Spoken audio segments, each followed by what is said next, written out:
multitasking, multi-everything people out there. Take it away. Find your glory, write your story, fearless feet will carry you. Time you own it, take your moment, be a fire burning through. Hustling from night until morning, grinding it out, it won't be long. Feel your power, it's your hour, you inspire, you are strong. Enjoy your Zoa. No applause?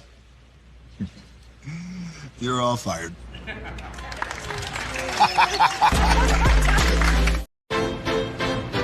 Now that you've reached the stage in your life where quality television is important, Nubian TV is a black network that speaks to your lifestyle. Nubian TV is the world's first digital network devoted to the upscale and political lifestyles of black people. Nubian TV's programming includes politics, travel, fashion, food, automotive, arts and culture, civil rights, music, and more. Watch now on Amazon Fire TV, Roku, or watch globally at nubiantv.net. Nubian TV, it's what you want to watch. Now that you've reached the stage in your life where quality television is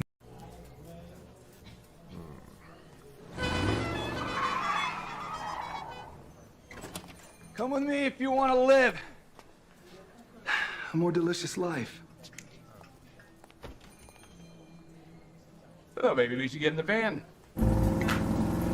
In this world, we don't get to control much.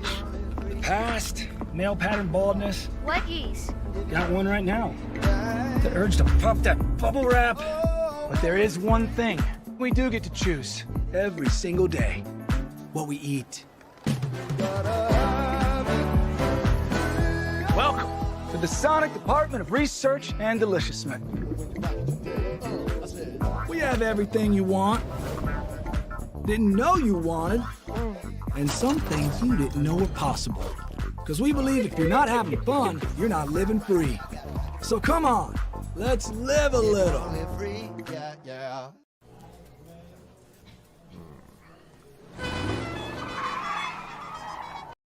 Hey, good morning, America.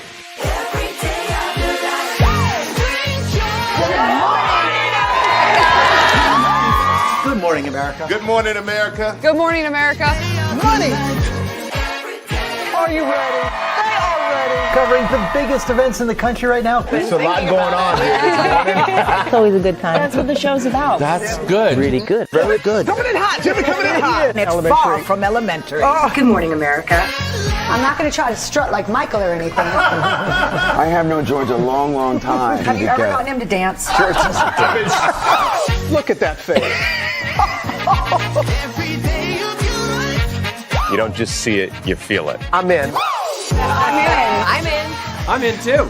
I'll be here. I am here and so happy. I'm in. I'm in too. I'm in. That tells you something when Snoop Dogg's in. Michael, George, Lara, Ginger. Hey, good morning, America.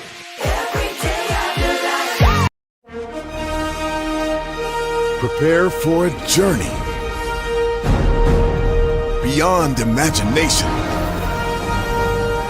beyond belief, beyond anything you've experienced before. Universal Epic Universe, a new theme park where you'll step through extraordinary portals to 5 immersive worlds.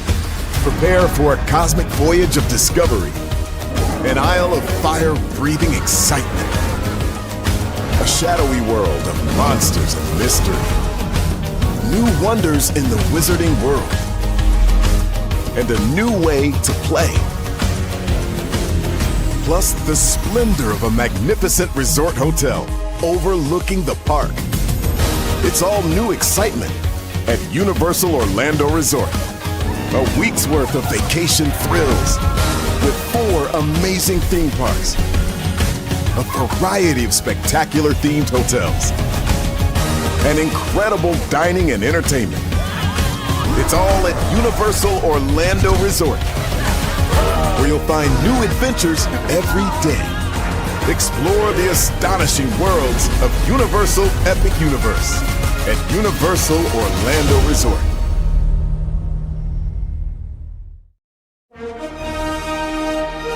Prepare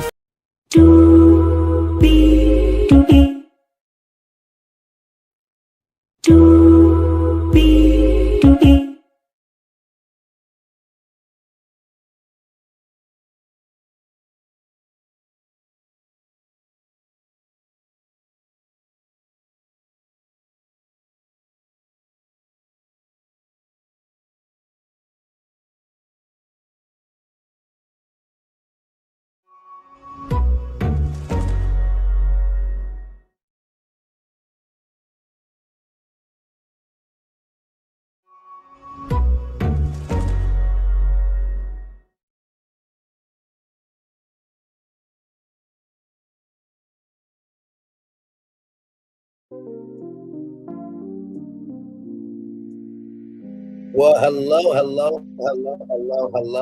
to you, and you. Welcome into another edition of Brantley's Virtual Tour Live. Glad to have all of you here. And in the words of Johnny Gill, my, oh my, hi. We have a lot going on in these YouTube streets today, and I got time to talk about it. Woo, we're going to kick it off with the bloggers are fighting. Yes, indeed. So last night, as I was up and about, getting y'all Beyond the Gates, episode 19 review up and ready for y'all. I saw Michelle Atlien on last night, and Junkie Diniva was going off about her. And then I hear something about, Toss Away K. And so I'm just like, okay, I gotta do more research, and y'all, it's a lot, and I do have a lot to say, so we'll get into that because, do I smell some black audacity, black hypocrisy, black imagination going on around here? We'll talk about it. Then Napster got sold to a huge company for how much? More than you think. We'll talk about that. I don't know if you know this or not. We got idiots in the government, and one of the idiots texted a war plan to a journalist. We'll get into that. Garcelle Beauvais has also, Garcelle Beauvais left the Real Housewives of Beverly Hills after 4 or 5 seasons. We'll talk about that, plus get reaction from the Bravo verse about how they feel about Garcelle leaving. Speaking of Bravo, there's a new show coming out called Bravo Love Hotel. We'll take a look at that preview. Wait till you hear about this United States Postal Service worker and what he did with his tax refund. Y'all, this is just when you think, oh my God, you've heard it all. No, you haven't. And then SZA, she has broken a Billboard record. I cannot wait to tell you whose record she broke. And let me tell you, it's one of the giants for sure. Higher is waiting, low is available. But either way, we are live on tour. Let me tell you now this iconic intro here. You see the virtual tour background. Yes, you do. You hear that virtual tour music. Yes, you do. And then there is me. Hey, everybody. Welcome in. I had to sit up for this conversation that we're about to have today, this evening. By the way, good morning, good afternoon, good evening, based on your location. Hopefully all is well with you. Let's get to it, because I'm just like, really, Junkie Diniva going off about black women, right? But yeah, it's cool for a black woman to go off on a black man, though, right? Even though we should all have the capacity, capability, and comprehension faculties to be able to know who that person is or who they are based on your connection with that person, and not what someone says just to create a narrative when they're hiding behind their toxicity, triflingness, and their bullshit behavior. Okay? So with that being said, let's get to it, because I'll bring up my good friend Millie Chun. By the way, y'all, like, comment, share, subscribe to Millie Chun, a great sister. Were y'all in the YouTube streets last night and early this morning for this blogger beef? Because this was something else, right? It started here on Funky's page. Then it went over to Michelle's page. And then Tasha came on Michelle's live, and that's where we ended. let's get into it a little bit. I'm just going to talk about it a little bit and then I'm going to be out of here. Okay, so Funky was getting ready to get into some more topics. He said he was going to save Sherry Shepherd for later. Then he saw when somebody had said something about Quad and she's like driving a stolen car or something. And he was like, this is what y'all do when you all don't like people. He said, first of all, Quad's car wasn't stolen. He said King's car was stolen and King was the victim. So then he was like, let me get this straight. So Quad has a convertible Lexus, a G-Wagon. She lives in a $2 million house, but she's driving around in a stolen car. And her man... Wait a minute. Here's the thing, right? Because I've heard about this Quad stolen car thing, right? At the beginning, middle, end of the day, the reason why sometimes in life people get themselves caught up is because they're doing too damn much. They're putting 20 on 10. Okay? If it's a stolen car, it's a stolen car. Now, what does that have to do with Michelle Atlien and Tossaway K? We're about to find out, but let's keep going. He likes men. He's a renter man. And she's still driving around in a stolen car. He was like, he's a renter man. And her man likes men. He's a renter man. Oh. And she's still driving around in a stolen car. He was like, everybody knows where she lives, where she works. Why would she do that? So he was really going up for his friend at that moment. Right. Okay, so then somebody came up and said, Quad is no beauty. She doesn't look better than Toya, right? So he got offended by that. And he was like, well, she gets herself together. She's a beauty and blah, blah, blah. And then somebody had said something about Michelle. They said that Michelle was the one that started the information about the Rolls Royce.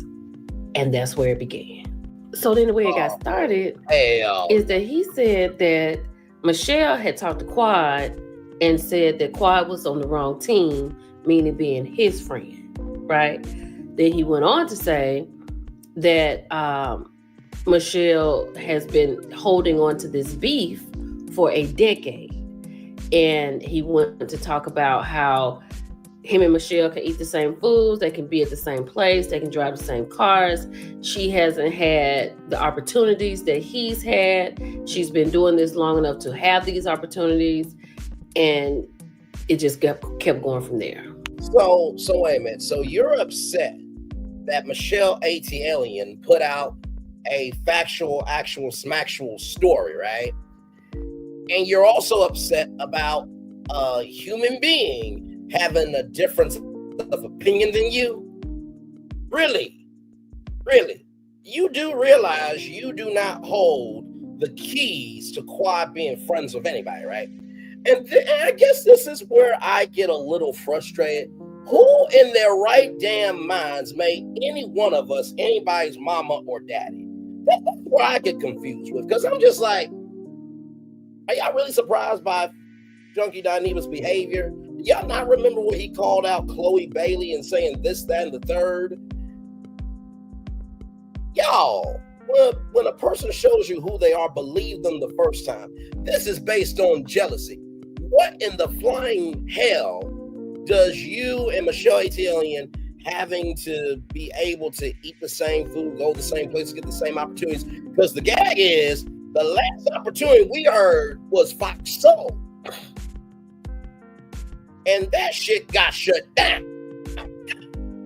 So we haven't really seen you on any mainstream television platform. So to get shady and hateful and toxic about opportunities that somebody else ain't getting really just showcases you ain't got shit going on, right? Because for you to be this big, you should be off YouTube. You know, it's really interesting because I always say it's one thing to call yourself, it's another thing to be chosen. See, some people on YouTube and social media gives themselves titles, and that automatically makes them think that they're somebody. No. No. Listen, to me, I feel that Michelle Atlien has deeper ties to Atlanta than Funky Diniva.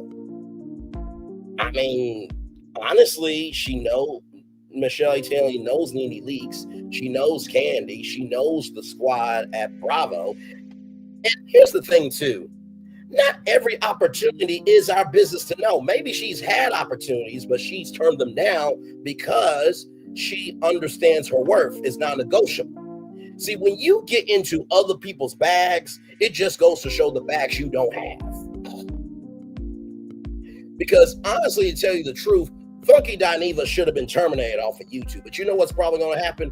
He's going to get terminated off of YouTube, and he's going to come under another channel, which you're not supposed to do, by the way.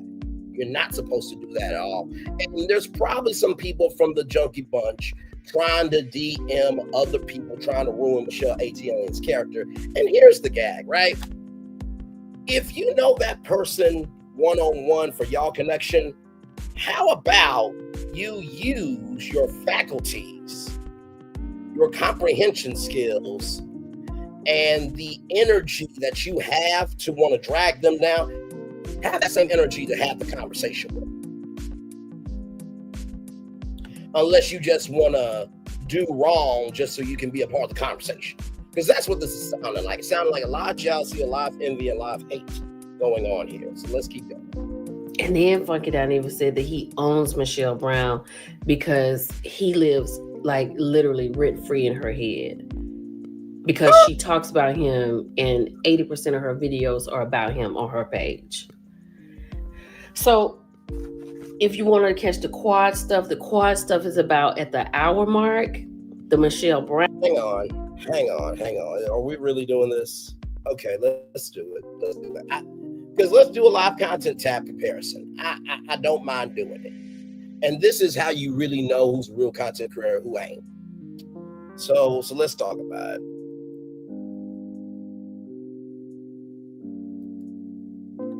Because I'm just a little flabbergasted.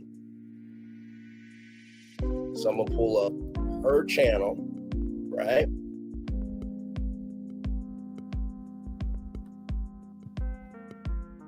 And then I'm going to pull up Funky Dineva's channel. And we're just going to do a live tab content comparison. Okay, that's what we're going to do.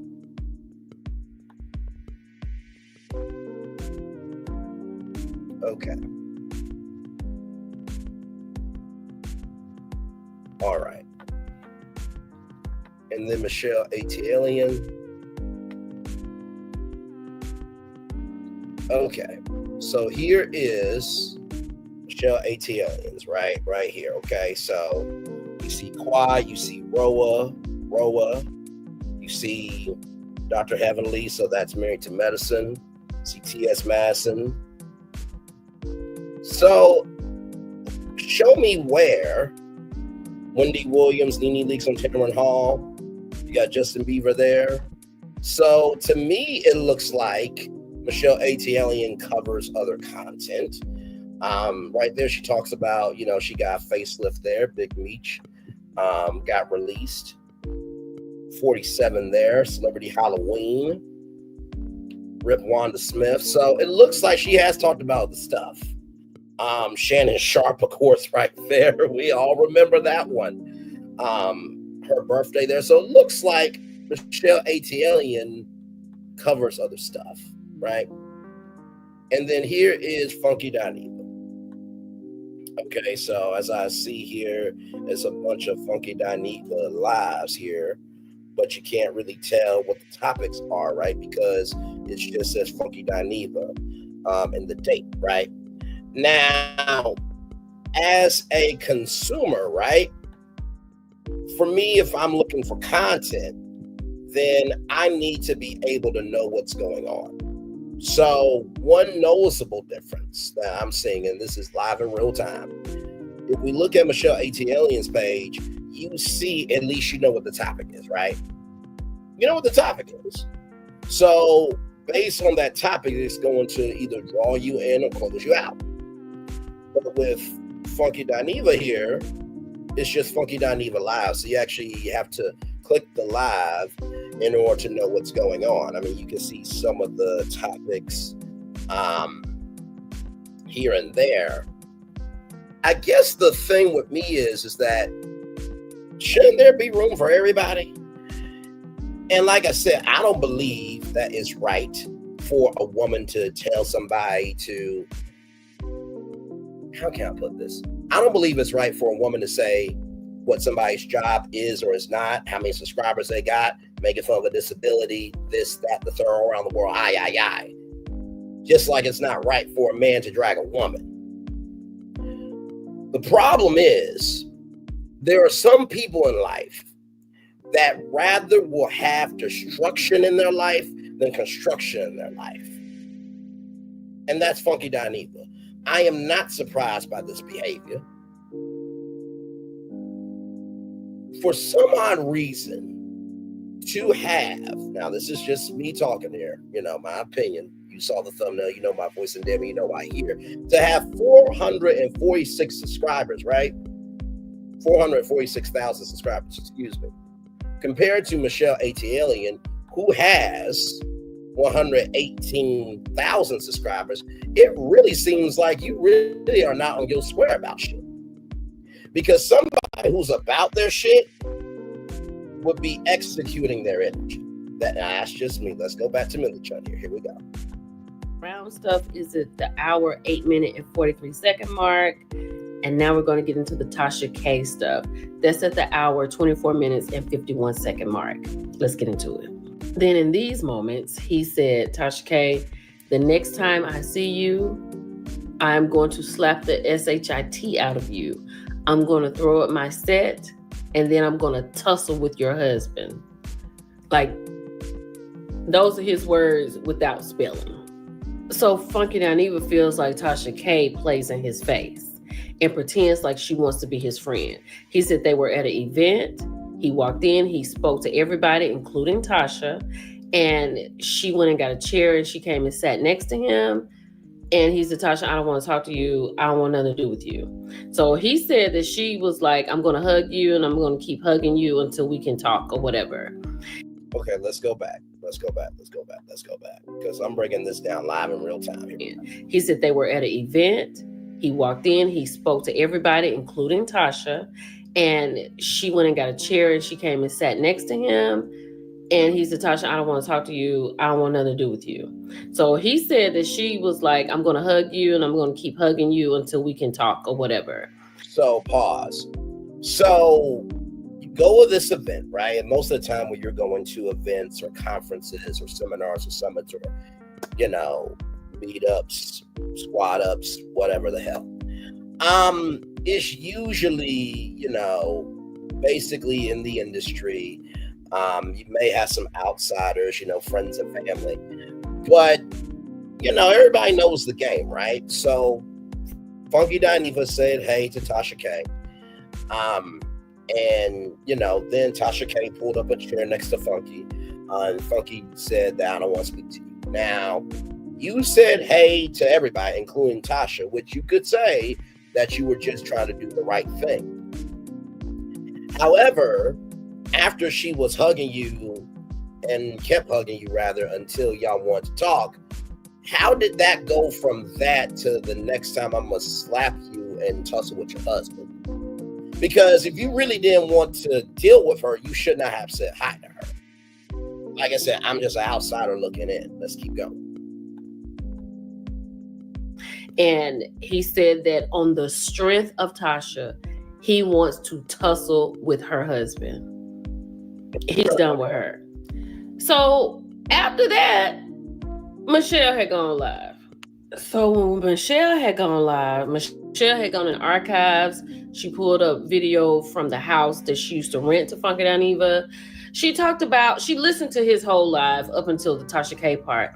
And she talked about how, she never really wanted to be she never wants to be on reality TV, right? Because Funky said that she's not connected. She doesn't know people in the city. Michelle is Michelle Atlien Brown. You understand what I'm saying? So he talked about her being friends with Nene and what is Nene doing. So he was basically saying that she just doesn't have any emotion and So here's the thing. For you to say that she doesn't have any emotion, why are you talking about it? I'm just asking questions. it really seems like you don't have your own identity, and your identity is being able to talk about anybody and everybody else, but yet you can't stand 10 toes down on your own platform. That's what it sounds like to me. And for those of you who don't know about Michelle Atlien and Funky Diniva, Michelle Atlien rented out an apartment to Funky Diniva. There was dog doo-doo on the ground. It was not cleaned up. Funky Diniva took the washer and dryer and did not pay rent. So it was back rent and everything in between. And so to me, it's just like, you can't do wrong by somebody and then expect them to not talk about you, right? Like, I'm sorry. Like, we gotta get past the point of, oh, so it's cool when you get to say what you want to, but when someone else responds, it ain't cool. Because if that's the case, you keep my name out of your mouth, and you keep my name out of your mouth, I'll keep your name out of my mouth. Simple, right? But some people, I truly do believe, were mentally delayed in life.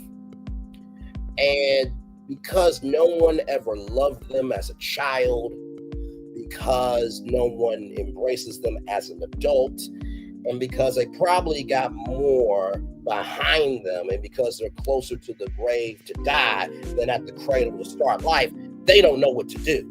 So what ends up happening is, because they are a failure and they don't want to do the work to become a success, they take it out on other people.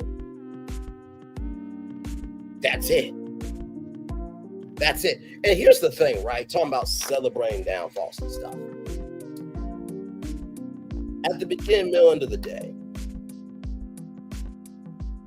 until you do right by people, people ain't gonna do right by you. So if you're getting opposition, right, in life, that people see your bullshit and they're calling you out for it, guess what? If what they're saying ain't true, why are you getting big mad?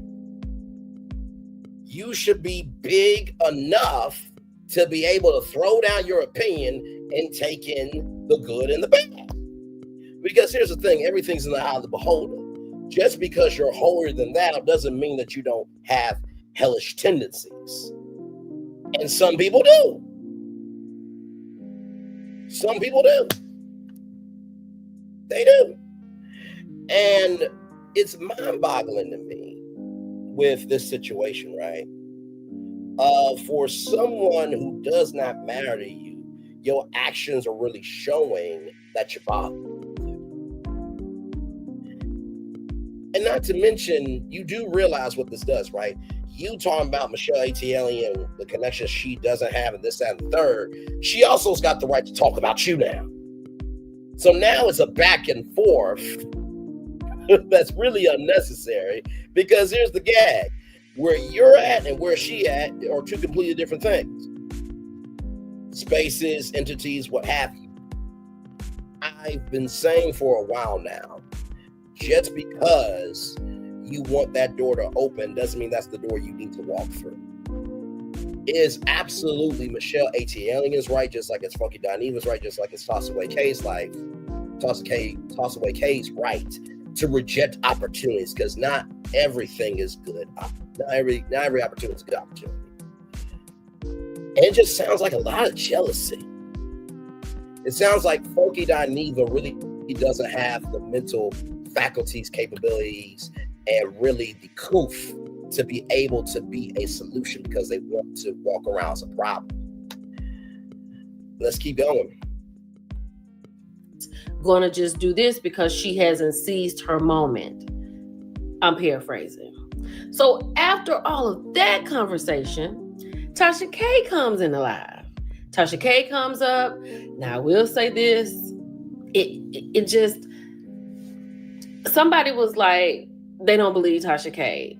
And I don't know not to believe her, but like I said, Tasha K, you'll have to listen to it. I don't have that timestamp. But Tasha was like, She mentioned a place where they were at a wedding.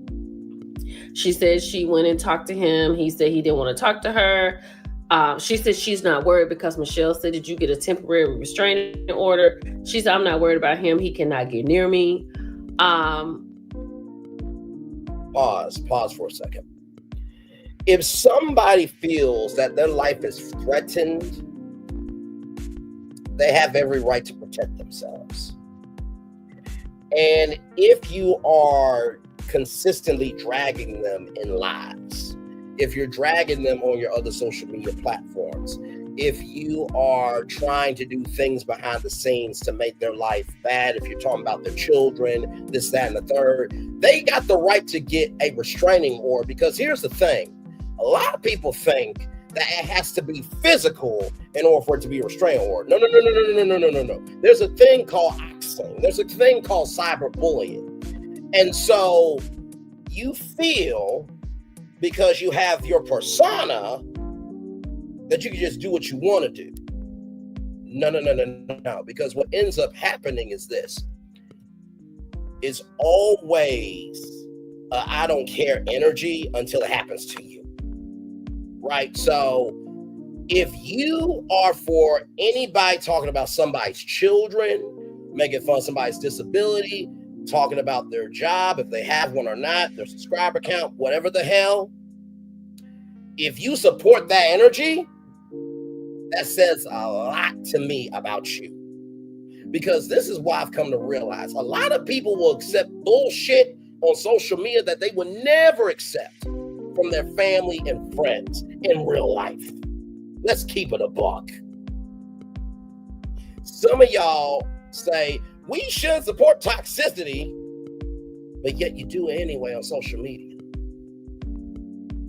Now listen, he or she who asked, I said, cast the first stone. So believe me, I'm tagging myself in of being far from the one to say what needs to be said. But at the same time, I can own up to mine.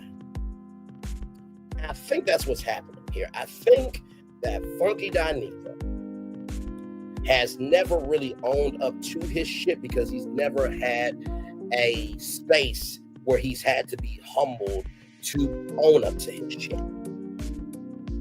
Because like I said, to be so concerned about somebody else goes to show the energy that you don't have for yourself. Let's keep going. And then she talked about the video. So evidently, Funky had posted a video. He was in the bathroom, and Tasha talked about his baseboards. And they were talking about how, you know, like his living process. And then they showed a video of the house where he's moving to. So it was just a lot. It was a lot.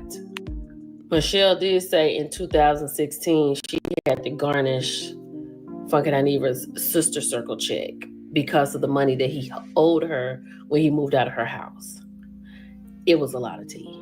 So then she asked the Funky Bunch that were in her comments, doesn't he always say that you can't do someone wrong and then try to tell them how to feel? Come on! Because she said, come on! Michelle told Tasha that if Funky Diniva would own up to what he did, she would let all of this go. She said if he would just own up to it, be honest about it, she would let it all go. She would let this conversation go. She would let the house situation go. She would let it all go. Now, here's the thing. I talked with my mom about our president, not our president, but their president. Let me rephrase that, their president. And my mom said, he's got all the resources to be great. Why doesn't he want to be great? I said to my mom, why become the hero and be forgotten when you could stay the villain and be remembered? And that's what's happening here with all of this. Is that this could have been solved with a conversation, but some people like destruction because they are destruction. Some people like construction because they are construction. What do I always tell y'all? Attention relates to noise. Sound equals to purpose. Anybody can be a present to entertain you, but it takes somebody to be a gift to bless you. And I have always said, YouTube or any platform doesn't change a person. It just amplifies what's already in you. Because guess what? If you put a, how shall I put this? If you put a trait in front of your name, like funky, unpopular, integrity, and you're not that, that's what we would call bullshit. See, a lot of people put superlatives in front of their name and they're not any of that. Please be wary of people who have superlatives in front of their username or in their username, but they don't execute that. Okay? So funky is funky for his behavior, and he don't like being called out for it. People who have integrity, but yet there's opposition, that means they don't have any integrity. You can't call yourself unpopular and then be upset at people not liking your unpopular opinions. I'm just keeping it a buck with y'all. What's wrong on?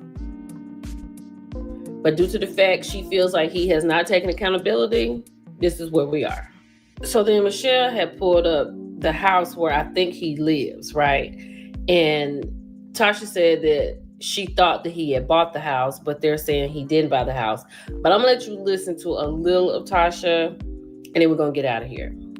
I only posted that picture of him sitting on the toilet because the baseboards was nasty. Oh, you want me to put that picture? He said his shiplap and that the shiplap was cracked. I said no, because we have a group chat going. He don't know who's in the group chat. Oh. And so they put the picture in the group chat and I was like, what the fuck is this? I said, listen, so I sent it to my team. See, look, and you see the stains on the... It was all a bit much, okay? So if you've been on Tasha's page, you know exactly what you're talking about. He was in the bathroom. I'm not going to go any further with that. But I really hate this. I really hate that this is going on. Oh, my Lord. I don't know if it's going to continue today or this evening, right? Because Funky has come out. He said what he had to say. Michelle has come out. She said what she had to say. And Tasha K has come out and said what she had to say. Now, if anybody's going to say something, I think Tasha will say something. But I don't know. We'll see. Let me know if you were up for this. Let me know if you heard of it. I gave you the timestamps on Funky's page. It was something else. It was. It's your girl, Millie Chun. I'll talk to y'all later. Bye. Like, comment, share, subscribe to that beautiful sister, Millie Chun TV. And by the way, Funky Diniva was talking about Michelle Atlien's, that Michelle Atlien stinks and her, fishy, portal and this, that, and the third. It's like when you have to get down in the gutter like that, that just says everything about you. Because how can you hate? How can you hate the portal that got you here? Without black women, hello, there wouldn't be no Braylon Lee, there wouldn't be a MLK, there wouldn't be a Barack Obama, there wouldn't be a Funky Diniva, right? So, like I said in the thumbnail, how loud do y'all want to get for this one? Because it's really interesting. So, a woman making fun of somebody's disability, right? Making fun of somebody's disability, and I say in quotes because what is a disability to one may not be a disability to another, but a disability is a disability. So a woman making fun of somebody's disability, saying if they got a job or not, their subscriber count, saying falsehoods about superlatives or traits that's not true about them. When you know that person one-on-one, but yet you have to call a ceasefire to tell somebody to stop, when, guess what? Why would you have to call a ceasefire if you know they did wrong? Which pretty much means you're a part of the bullshit. And the fact that some of y'all don't know how to communicate with people you know one-on-one to give them the benefit of the doubt, but yet you will say, hey, you know what? I'll DM you because guess what? They have fault in it. Hold on a second. How can you DM somebody about the person you talking about that they have fault, but yet you ask for a ceasefire? So, in the words of Nene, where's your scooter? Where is it? Where is your scooter? Where is it? Where is your scooter? Where is it? So, if it ain't cool for a woman to drag a man, it ain't cool for a man to drag a woman. If it ain't cool for a woman to drag a man, it ain't cool for a man to drag a woman. If it ain't cool for a woman to drag a man, it ain't cool for a man to drag a woman. Like I said, I asked y'all, how loud do y'all want to get about this? Because, some of y'all are supporting some bullshit, toxicity, and strife. But the gag is, they would not give a flying fuck, shit, or damn about you if you were struggling. Worry about people who will accept attention just to exist, but they won't embrace you because they see something in. Oh, that was a word. Oh, hang on. Worry about people who will accept your. Oh, that was a word.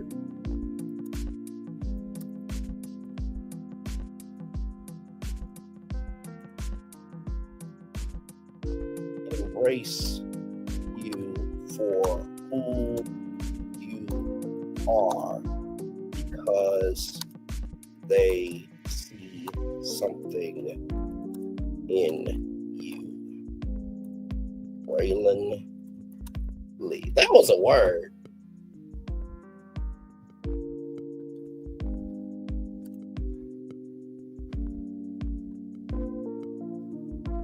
Woo! That's a word right there. Worry about people who will accept your attention just to exist, but not embrace you for who you are because they see something in you. Oh, my Lord. My Lord, my Lord, my Lord, my Lord. Because some of y'all are doing this behavior. It's sad, it's disgusting, and it's toxic.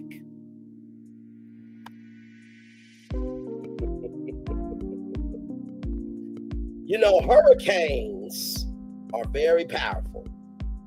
The force of energy that exudes from that and what a hurricane can do to the air is a lot. The reason why some people rise and some people fall, rather, is not because of how much the air is forced upon you, but it's because of the air. It wasn't so much the air that got you down, but it was because of the fact that you didn't prepare yourself and you didn't do your research to know how to handle it, and you didn't go to people who are about the work because you went to people who are about seeking attention. Child, y'all can have it. Let's roll on. Like I said, if it doesn't apply, let it fly. But if you let it fly, it must apply. Rolling on. Let's roll. I can't do it. I can't do it. Let's get started, y'all. Let's talk about Napster from Variety.com. Napster sold for $207 million to Infinite Reality, which wants to launch the music streamer into 3D virtual concerts, e-commerce, and more. Digital music OG Napster is now owned by immersive technology company Infinite Reality, which announced a deal Tuesday to acquire the music streamer for $207 million. Infinite Reality plans to expand Napster beyond just a basic music streaming service. You know, I will say this, right? When you have, yes, Napster still exists. Hey, Paul, good to see you, my friend. You know, it's really interesting. When people are in the Navy, when they're in the Army, when they're in the Air Force, that's their foundation. If you really want to know if somebody's about one of those three branches, look at how they carry themselves. Because people who carry themselves with purpose, They're about doing the work that is about unity, not doing destruction that causes toxicity. So if you're about the Air Force, you should be about making sure that whenever you fly high off of intelligence, off of integrity, but most of all, you make sure that you fly high because you know within you that you understand the weight of the mission that you're handling. Same thing with Army, same thing with Navy. And the reason why I bring up the Air Force, Navy, and Army is because all those branches have to work together in order for the good of the country to work. And when you have one individual or a group of individuals being on their own island trying to hurt the core, it ends up hurting them. So what I hope for Napster is they understand while they are expanding, that they don't forget who they are, right? Because we've seen companies before try to transition, try to evolve, try to expand, and they forgot the core of who they are. So let's keep going. Digital music OG Napster is now owned by immersive technology company Infinite Reality, which announced a deal Tuesday to acquire the music streamer for $207 million. Now, I thought it was going to be around maybe 75 million, but for $207 million, that's a pretty good evaluation. That's not too bad. Infinite Reality plans to expand Napster just beyond a basic music streaming service, where it faces far bigger competitors like Spotify, Apple, YouTube, and Amazon. In a press release, Infinite Reality and Napster will become a social music platform that prioritizes active fan engagement over passive listening and will let artists connect with, own, and monetize the relationship with their fans. Infinite Reality's ideas for Napster include creating branded 3D virtual spaces for virtual concerts, social listening bars, and other community-based experiences, selling merchandise, digital content, and event tickets, and using artificial intelligence-powered customer service, sales, and community management agents for personalization. The company also plans to integrate Napster with its other entertainment assets, which includes the Drone Racing League, which Infinite Reality acquired for $250 million in 2024, and esports organizations that host tournaments for titles like Call of Duty and League of Legends. As a part of the acquisition, Napster CEO John Valopoulos will continue to lead the music company. Will take on a broader role for Infinite Reality. Valopoulos was hired as Napster CEO in 2022 after serving as VP and global head of music at Roblox. You know, the Roblox video game. He was the VP and global head of music at Roblox. He started his career as an executive at BMG and invested in the original Napster when he was at Bozoma. The internet has evolved from desktop to mobile, from mobile to social, and now we're entering the immersive era. Valopoulos commented, yet music streaming has remained largely the same. It's time to reimagine what's possible.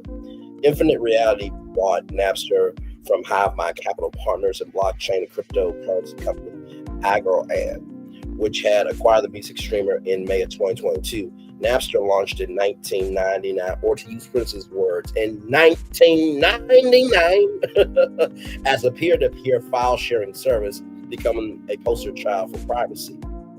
The original Napster was sued by music labels into bankruptcy over claims of massive copyright infringement. And now it's interesting how the music industry is for the music services and for YouTube, but yet now we're under copyright infringement. Those royalty checks. It's all about the money. Ka-ching! The Napster brand was sequentially relaunched and had multiple owners over the years, including Best Buy, which is sold to Rhapsody in 2011. Today, Napster operates as a fully licensed independent music service with 110 million tracks available in 34 countries worldwide. We are delighted that Napster is going to be a part of Infinite Reality, validating a new paradigm for music and media, says Steve Kokonos, co-founder of Atlien and chairman of the board of Napster.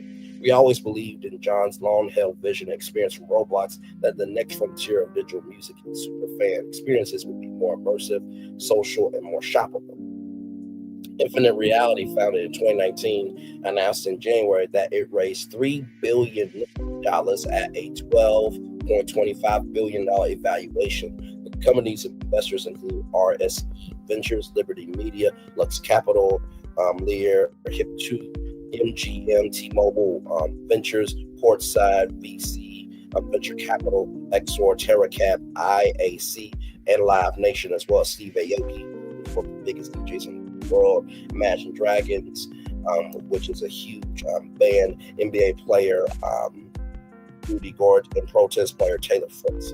By acquiring Napster, we are paving a path to a brighter future for artists, fans, and the music industry at large, said John Quinto, co-founder and CEO of Infinite Reality. This strategic move aligns with Infinite Reality's vision to lead an internet industry shift from a flat 2D clickable web to a 3D conversational one, giving all creators modern tools to better engage, monetize, and measure the audiences.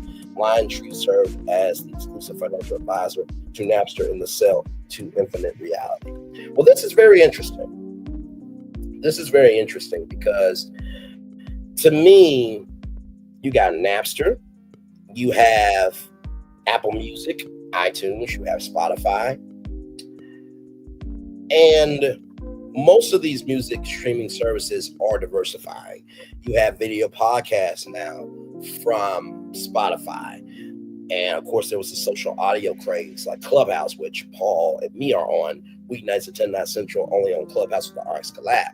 That is the originator of social audio. So then Spotify had Green Room by Spotify. And then there was Speak. Then there was Speak Easy from Tayo Lopez, where it was Clubhouse, but it was audio and visual, right? So to me, I think the biggest thing with this sale to Infinite Reality, with Napster being sold to Infinite Reality now, is, okay, so are you switching from a music streaming platform to a content streaming platform? Because you have e-gaming tournaments now, you have drone racing, so I'm sure those will be live streams.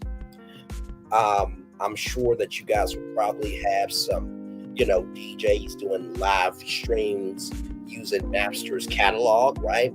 Just like Club Quarantine with DJ D Nice. I'm sure that could be a partnership there. I think there's still a couple of DJs on TikTok that do live DJ streams. There's a guy named Daryl Ratner who has an app called In the Club, where basically it's music DJs and they do sets on this mobile streaming service, right? So to me, it looks like instead of music just being physical, it is becoming immersive in every way possible, whether that's streaming, whether that is a NFT non-refundable token, which I guess that was like a digital art piece that you owned, I guess.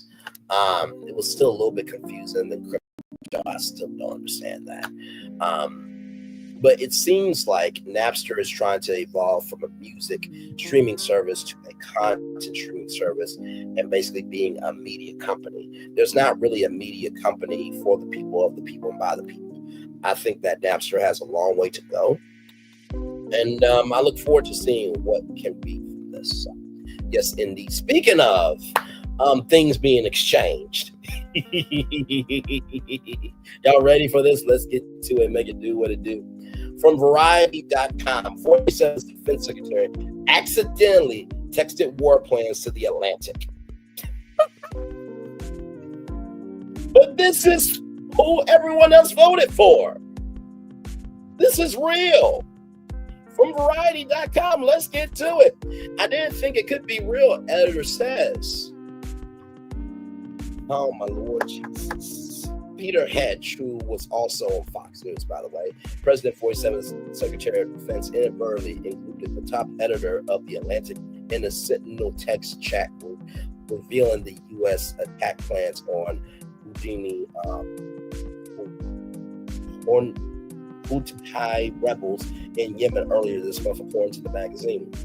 The Atlantic's editor-in-chief, Jeffrey Goldberg, reported in a nearly 3,500-word story published on Monday that the United States' most senior national security leaders, included him in a group chat on Sentinel about upcoming military strikes in Yemen amid the Houthis, an Iran-backed terrorist group. I didn't think it could be real, he wrote. Then the bomb started falling. According to Goldberg's report, he received a connection request on Sentinel, an open-source encrypted messaging app, from a user identified as Michael Waltz. I assume that the Michael Waltz in question was President 47's national security advisor. I did not assume, however, that request was from the actual Michael Waltz, Goldberg wrote. In the story, Goldberg detailed how the same user later added him to a group chat called Utinti PC Small Group, the Principals Committee, with contacts who appeared to be most of the 47's administration's national security leaders, including Hesh, Vice President J.D. Vance, Secretary of State Marco Rubio, Director of National Intelligence Tulsi Gabbard, and Deputy White House Chief of Staff Stephen Miller. On Saturday, March 15th, about 2 hours before America's bombing on Yemen became publicly known, Hesh, a former host on Fox News' Fox and Friends Weekend, texted the Sentinel group about the war plan, which included precise information about weapons packages, targets, and timing. Goldberg wrote, I have never seen a breach quite like this, Goldberg wrote. It's not uncommon for national security officials to communicate with Sentinel, but the app is used primarily for meeting planning and other logistical matters, not for detailed, highly confidential discussions of a pending military action. And of course, I never heard of an instance in which a journalist has been invited to such a discussion. 47 asked about the group chat among his top officials that Goldberg had been privy to, said in a briefing with reporters Monday afternoon at the White House that he had no knowledge of the incident. I don't know anything about it. You're telling me about it for the first time, he said, or the Associated Press added that the Atlantic was not much of a magazine.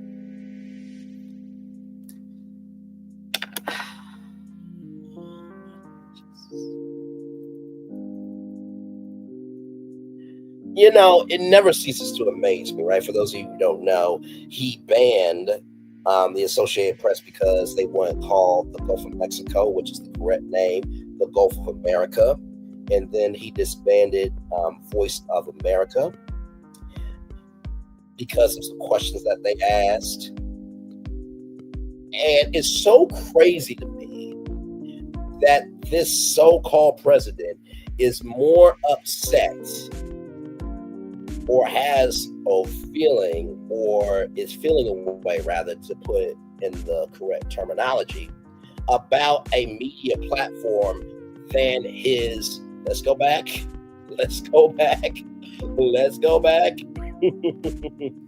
than to be upset with your Secretary of Defense for unveiling attack plans on a terrorist group to a journalist.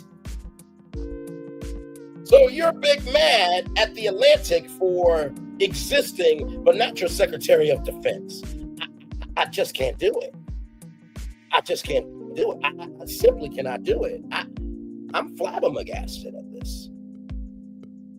Goldberg was concerned that the Sentinel text chat he had been added to could be a disinformation operation or a simulation of some sort, until Hesh account posted detailed information about the imminent strikes on Yemen, which the editor did not quote. He noted in the article that the Sentinel app is not approved by the government for sharing classified information. Alrighty here, so listen everybody, I'm gonna need your phones, I'm gonna need your tablets, I'm gonna need your laptops. What? I'm gonna need it all.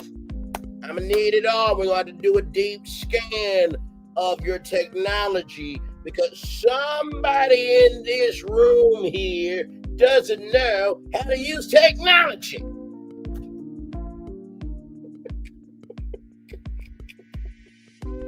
if you do not believe that a collection of people's devices did not happen after this, you have to be out of your rabbit ass mind.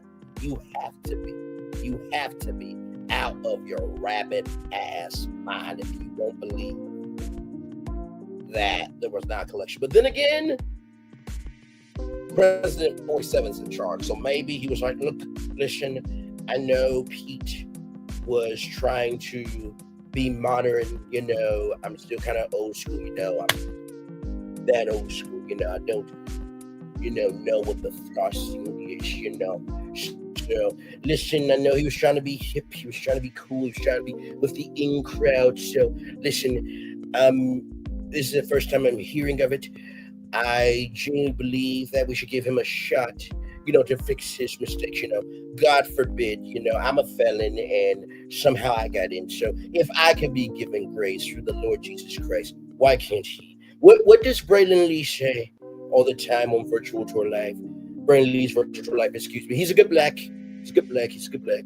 He or she who has that sing has the first.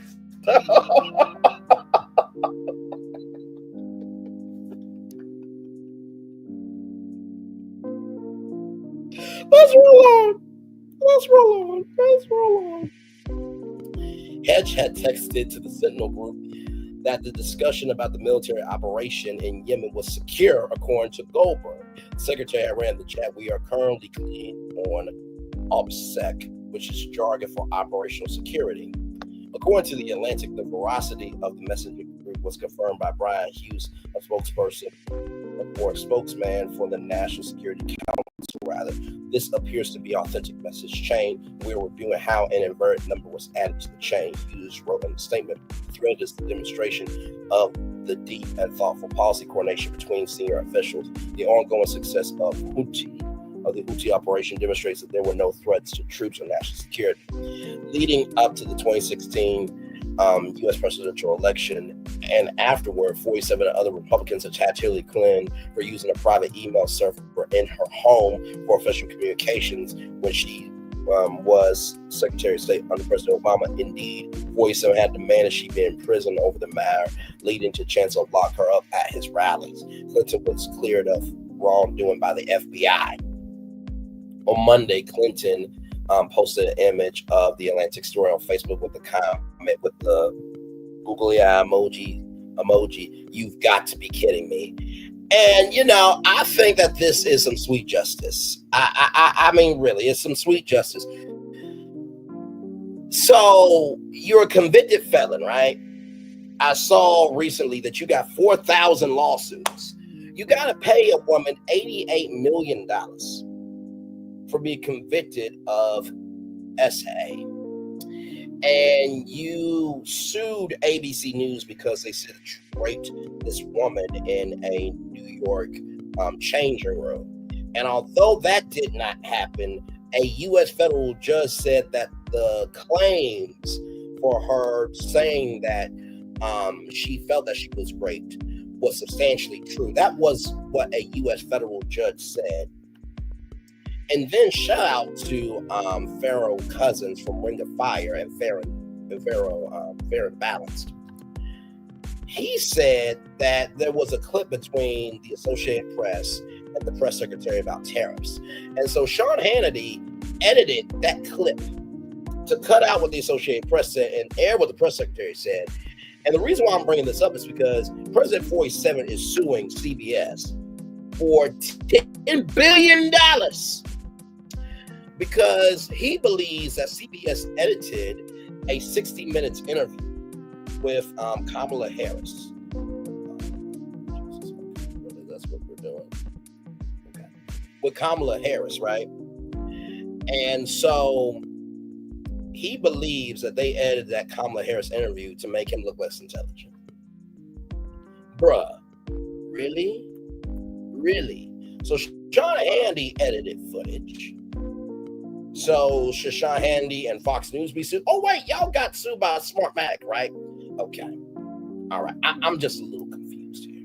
Just a little bit confused. But you're upset at the Atlantic, but not the Secretary of Defense.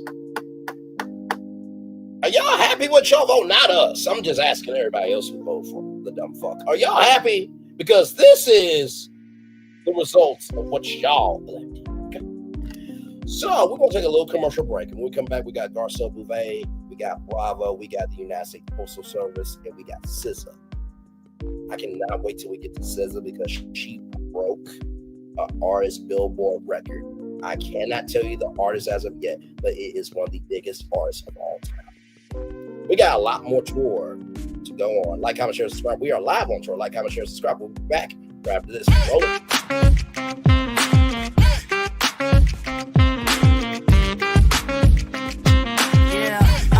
Yeah, we hustle all day.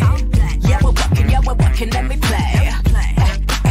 You know me, work real hard, now we're ready, let's play. Hustle up, yeah. Ready, set, let's go, yeah.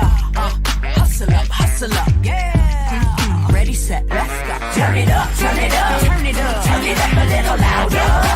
Now get low, come on, yeah. Drop it to the floor. Turn it up, turn it up, turn it up, turn it up a little louder. Now get low, come on, yeah. Drop it to the floor. Turn it up, turn it up, turn it up, turn it up a little louder. Now get low, come on, yeah. Drop it to the floor. Turn it up, turn it up, turn it up, turn it up a little louder.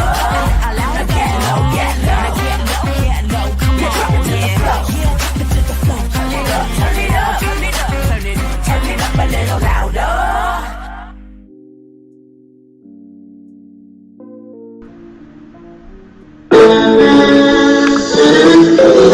Sweet boy and you, one look at you, and it was plain to see you were my destiny.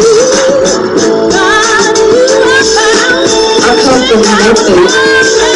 Our son is your son. Welcome to the celebration.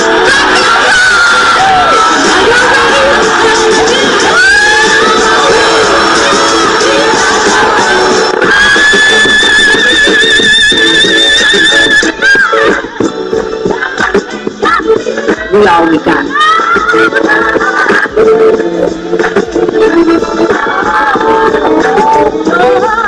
I'll do that. Don't you leave here to go for happiness. I want you to leave here to show it.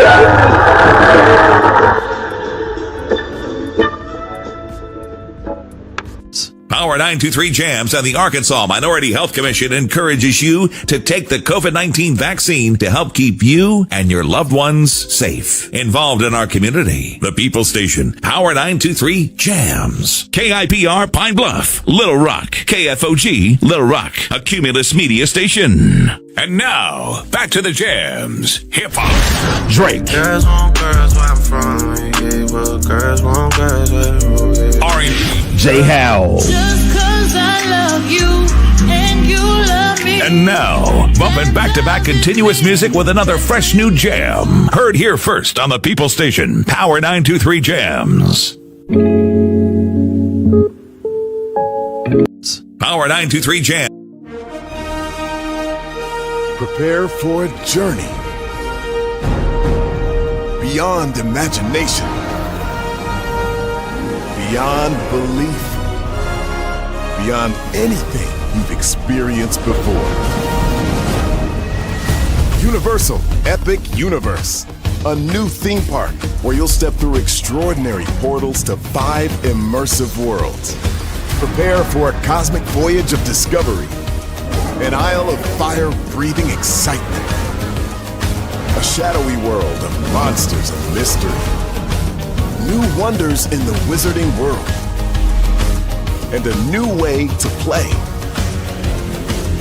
Plus the splendor of a magnificent resort hotel overlooking the park. It's all new excitement at Universal Orlando Resort. A week's worth of vacation thrills. With 4 amazing theme parks, a variety of spectacular themed hotels, and incredible dining and entertainment. It's all at Universal Orlando Resort, where you'll find new adventures every day. Explore the astonishing worlds of Universal Epic Universe at Universal Orlando Resort.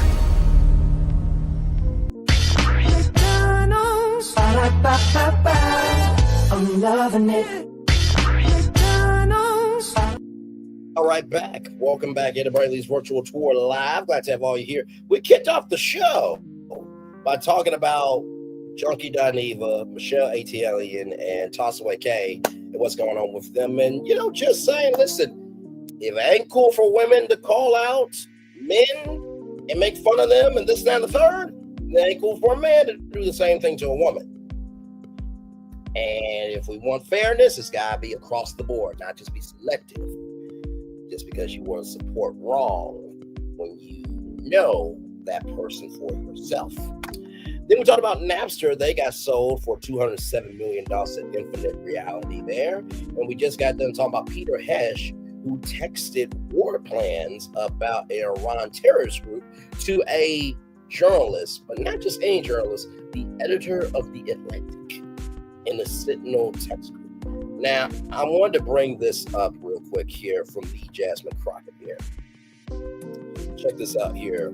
What, like you haven't dropped any, like what, you haven't dropped government secrets in the group chat, compromised national security accidentally, and accidentally added not just any journalists, but the major head of publication, Sheesh.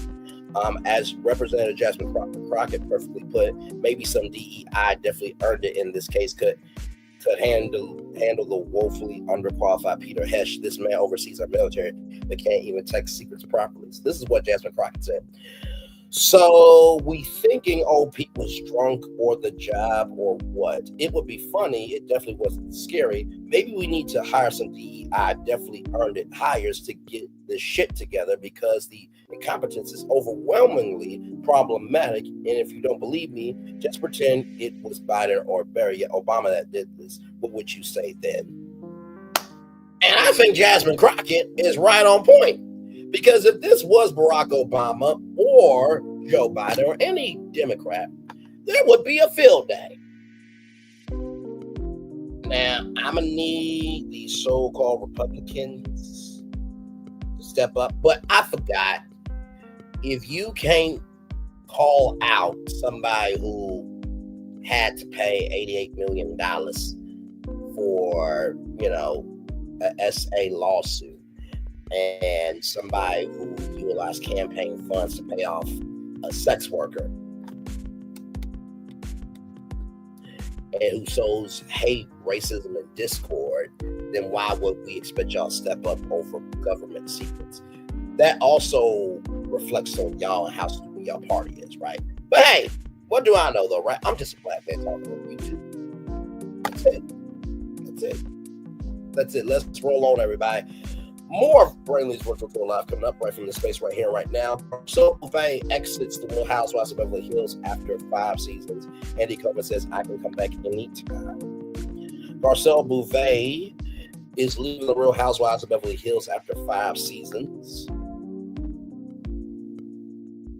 The actress, producer, and reality TV personality made the news official, sharing a statement on social media. I've decided to leave Beverly Hills. It's been a wild ride. I mean, some amazing things have happened. Some hard things have also happened. It's been an amazing ride, Beauvais said in an Instagram video. Beauvais cites one of the reasons she is leaving is her family, adding, my boys, it's their last year of high school. Is next year. I want to be a part of that. And Jade is starting a new career as a model. I want to be a part of that too. Another reason Beauvais says she was leaving was due to projects that she is developing as a producer and an actor. Absolutely. Absolutely. I can't tell you anything right now, but you'll know soon, she added. Beauvais thanked the producer of Real Housewives of Beverly Hills, RHOBH, Andy Cohen, Bravo, NBC Universal, adding, Andy Cohen says, I can come back anytime. The door will always be open. So you never know, I might pop back in sometimes. The fans, I just want to say thank you so much. You guys have cheered me on, support me, and sometimes even fought for me or on my behalf. It means a lot. And I hope you guys will continue on this journey with me. It's not goodbye, it's see you later. She ended. Beauvais joined Real Housewives of Beverly Hills in 10, making history as the first African-American housewife in the cast. Throughout her journey on the show, she has showcased her relationship with her sons, her career milestones as a producer-actor. Her exit also comes amid tension between her and her once girlfriend, Susan Strake. Beauvais called out Strake for inexplicably one validating Kyle Richards as their friendship showed some cracks. Watch Garcelle's complete statement in the video below. So here it is here. First of all, her black ain't cracking. Jamie Foxx, I need you to marry this woman, please, for the love of God. Damn. I mean, since, I can't get to just other men, are not qualified. Y'all two need to be together. Quit playing around, Jamie. Damn it. Okay, here's the video.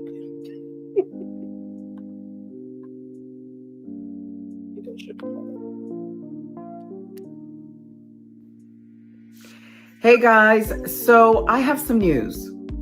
I've decided to leave Beverly Hills. It's been a wild ride. I mean, some amazing things have happened.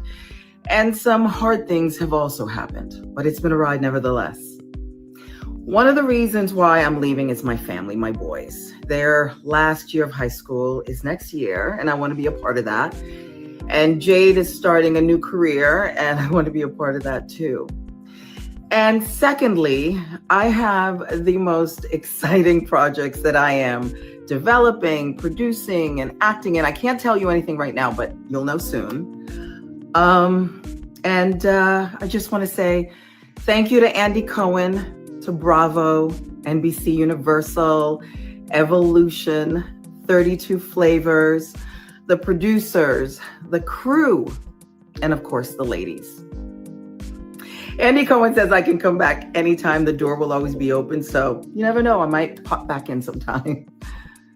To the fans, I want to say thank you so much. You guys have cheered me on, supported me, and sometimes even fought for me or on my behalf. It means a lot. And I hope you guys will continue on this journey with me. It's not goodbye, it's see you later. So see you later. She is really a beautiful gem. And by the way, NBC Universal, why couldn't you give Garcelle the scripted deal instead of fucking Portia Williams? I still can't get over that dumb shit. This damn heifer, and yes, I said heifer, I don't give a damn. She got upset with Dennis McKinley, who's a grown-ass single man, for filming with Drew. Okay? Now, last time I checked, Drew is going through a divorce, but basically Drew is single. And Dennis has the right to be an entrepreneur, just like Portia has the right to be an entrepreneur. And NBC Universal, you give Portia Williams a scripted deal. This woman was a part of one of the biggest sitcoms of all time, The Jamie Foxx Show. Kim Fields was a part of Living Single. There are people who actually deserve that. Portia does not deserve that. And now she is whining and crying. Everybody, I'm just trying to live my life. I'm just trying to get on the block. No, you brought your ass back. You say you took a break for your mental health and everything else. Oh no, you don't get to cry tears now. Sip this tea. Swallow it, suck it down. Okay? If you don't like the flavor, maybe it's false tea. Okay? And maybe there's no validity to you having anything going on in your life. Just saying. If it ain't true, it's false. If it ain't false, it's true. Moving on. So, 12 comments here. Let's roll on. You will be missed. You brought so much class. You brought so much to the show, rather class, substance, real Hollywood creds. You are self-made. You are only one to call out BS, etc. You were fine prior to the show. You will elevate higher. Even after you will elevate higher. You will elevate even higher after the show, rather. She will be missed, a bit of the victim attitude, but overall, she called it like it is. Beverly Hills is new now. Garcelle was a real one. The rest of these housewives are so fake and contrived. Child, it's not just on TV. They are not showing their real lives. This season was lackluster due to the fact that they kept featuring poor and crying Kyle. This is so bad. Now who's going to question these lying housewives? Son is weak without Garcelle. Kyle, Port, and Erica are not doing anything. Still, this may be my last season watching. You gotta be kidding me. She defends every fake thing, every fake ass thing Son does. I will miss her. She was the only level-headed woman on the show. At times, she stirred it, but I enjoyed it. LOL, I hope you come back one day. Good, take Son with you. Yes, please. Ooh, they are not liking Sudden. Good riddance. She brought nothing to the show. Her only storyline she had for years was her griping about Jordan. Other than that, she was a bore. Well, she wouldn't be a bore. She was on for 5 seasons, so sound like a little bit of hateration going on with that comment. Good riddance. She brought nothing to the show. Oh, yeah, basically the same. Wait a minute.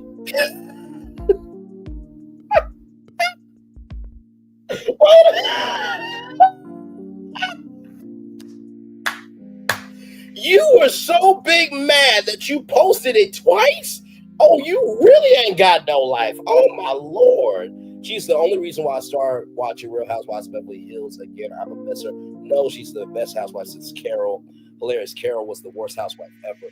Mean and jealous of Bethany as the only woman who was hired because she was friends with Andy and fired. Anyhow, the relationship went south when she left the show. Garcelle needs to go. It's classy. They're allowing her the dignity of quitting, even though she was let go. Fans loathe her. And the new black housewife is lovely, smart, and kind. Only made Garcelle seem all the more equal. She leads with zero friendships with the ladies. Son was her ride or die. That didn't end well. Either good riddance, Garcelle. Well, you know, the blessing of being able to leave. Oh, my Lord Jesus. We got trolls. That's cute. Hey, you know what? Go ask every other content creator that.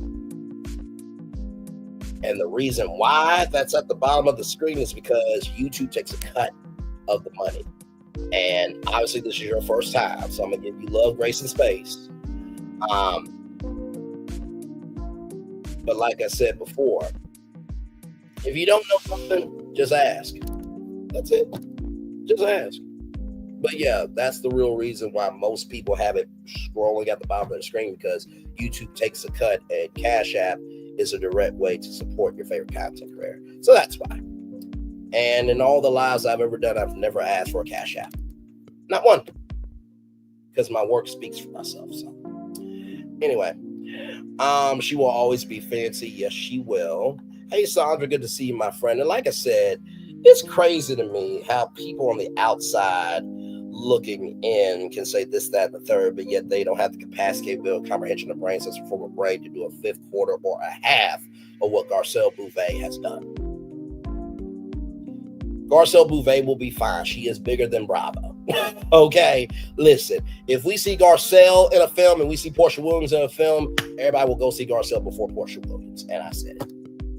What are y'all big mad? Are y'all offended? Are y'all saddened by my behavior? You know what, y'all, you're right. But listen, I don't think with this mindset. This person thinks with this mindset. It's not just feeding the hungry only on Thanksgiving. It's an everyday situation. You know what I mean? This is 265 days a year.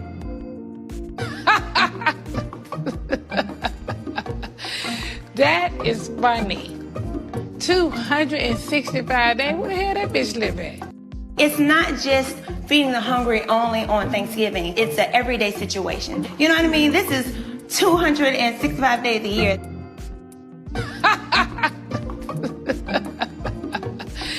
That is funny. 265 days? Where the hell that bitch live at? That's never gonna get old. That's never gonna get old. That's never gonna get old. Oh, my Lord Jesus. Speaking of Bravo, let's roll on, everybody, because we do have more for you all. Of course, the Bravo universe had some things to say as well here. Real Housewives of Beverly Hills stars Andy Cohen and Bravo World react to Garcelle Beauvais leaving Real Housewives of Beverly Hills. Garcelle Beauvais is leaving the Real Housewives of Beverly Hills to focus on her family and other projects. This comes to us from Deadline.com. The producer and actress spent 5 seasons on Bravo's reality series and announced her exit in a social media post ahead of the season 14 finale. Beauvais' Instagram post received outpouring messages from her Real Housewives of Beverly Hills co-stars and the Bravo world at large. Susan Strachey, Beauvais' closest friend on the show, said, "Congratulations to your next chapter. Can't wait to see what's up your sleeve. Nothing but greatness. This I know." Very kind there. Andy Cohen, an executive producer on Real Housewives of Beverly Hills, an incredible run from an incredible human. Bravo. Absolutely there. Very nice from Andy there. Camille Grammer, The Real Housewives of Beverly Hills. The show will not be the same without you. Are beautiful inside and out. A class at always. You will be missed. Congratulations on your new venture, which you much success. I'm Jennifer Tilly. Oh my God, Garcelle, we really miss you. You brought so much integrity, warmth, and humor to the franchise. Alex Baskin, Real Housewives of Beverly Hills, an executive producer, grateful for you. Teresa Giudice from Real Housewives of New Jersey, congratulations, so happy for you. Vicky Goverson, Real Housewives of Orange County, class at my very best to you. Drew Sidora, Real Housewives of Atlanta, incredible housewife. Know that we love you and support you whatever endeavors you have coming. Much success and blessings. Beautiful, absolutely. Candace Dillon Bassett from Real Housewives of Potomac, onward and upward. Alexa Itcheva, Real Housewives of Miami. My bad for butchering your name. That was not on purpose. You are amazing. We love you. Gertie Abrina, Real Housewives of Miami. We love you. Keep shining and rising. Adrienne De Mora, Real Housewives of Miami. Sad to see you go, but totally understand the reasons why. Best luck on projects. Heather Dubrow, Real Housewives of Orange County. Love you, Garcelle. Beautiful inside and out. And I'm excited for the next chapter. Jasmine Ellis Cooper, Summer's House, Martha's Vineyard. Cheers to what's next. So excited for beauty. Preston Mitchum, Summer House, Martha's Vineyard. Cheers to your next chapter. You were amazing and will be missed. Chanel Ion, period. Dot. The Real Housewives of Beverly, you'll be missed. Garcelle. Gretchen Rossi, The Real Housewives of Orange County. What a beautiful message from a beautiful human inside and out. Congrats on an incredible run and on the next chapter, my friend. So as you can see here, all the comments right there. So beautiful comments said there. All right, y'all. Are y'all ready? Because there is a new show coming to Bravo. Yes, indeed. We have been hearing rumblings about this show, and it is called Love Hotel. Deadline.com. Once again, Real Housewives spinoff Love Hotel gets trailer and premiere day at Bravo. This is some sex hotel, is it? Well, you have to ask. I guess you must know the answer. Let's roll on here. Bravo's Love Hotel is officially opening its doors on Sunday, April 27th at 9/8 Central. The reality series stars Shannon Bedore from the Real Housewives of Orange County, Giselle Bryant, Ashley Darby of the Real Housewives of Potomac, and Luann DeLips of the Real Housewives Ultimate Girls Trip, Real Housewives of New York Legacy. This isn't some sex hotel, is it?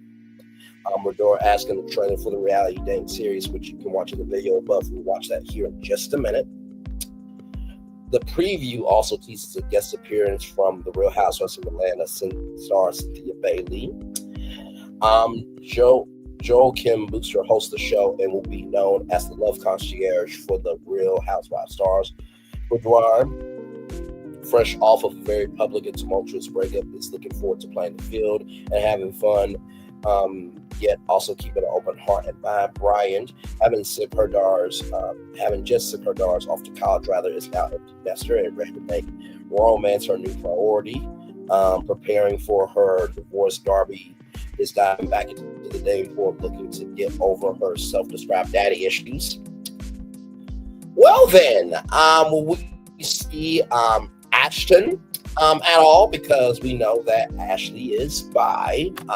Just saying. will Love Hotel have some females added to the mix, not just the men? I'm joking, teasing, and prodding, but let's roll on. After 2 divorces during her time on the Real Housewives of New York City, dinva is primed to meet her next great love, hoping the third time is the charm. Bravo's Love Hotel is set at the Grand Vales Boutique in Los Cabos, Mexico, which provides a luxurious backdrop for the 8-episode reality dating show where the ladies mingle and mix for poor successful suitors, ready to sweep them off their feet. The women will decide who will check in and who will check out, and that is done with the coveted key to the Love Hotel. At the end of their time in paradise, the women must decide if they want to check out of the Love Hotel coupled up or check out solo the way they arrived. Bravo's Love Hotel is produced by Shed Media, which also produces some of the Housewives shows as well, with Lisa Shannon, Dan Pearson, Tiffany Williams, and Tom Cacchio serving as executive producers. Watch the trailer in the video posted above. You know what this is reminding me of, right? And before we look at the trailer, let's look at this hotel. You know what this is reminding me of? This is reminding me of Queen's Court. Just a little bit, except it's at a wonderful hotel.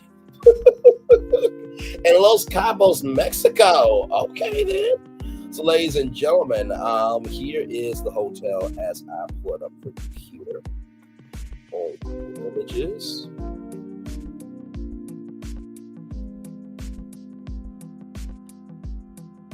Okay, now work with me now. Here we go. So this is the hotel here. That's the pool area. Okay, that looks nice. I wouldn't mind staying there. That's one of the dining areas there. And here is one of the rooms here with a balcony there. Very nice interior. This is the pool area there. Oh, y'all see that? Look inside the pool. The tile, that is so cool. And then here's the outside of the hotel. Very, very grand indeed there, as it kind of clears up for us here, hopefully. No, you don't want to behave today? Okay, all right, just moving on there. So here is a clearer picture here. So that is the boutique hotel there. So with the hotel looked at and the show being talked about, why don't I shut up and why don't I let this trailer make it do what it do? Here we go, your exclusive sneak peek of Love Hotel, which will be premiering on Sunday, April 27th at 9/8 Central, only on Bravo. Let's get to the game, doing what we do here. Robinhood Gold members get an IRA transfer boost of 2%.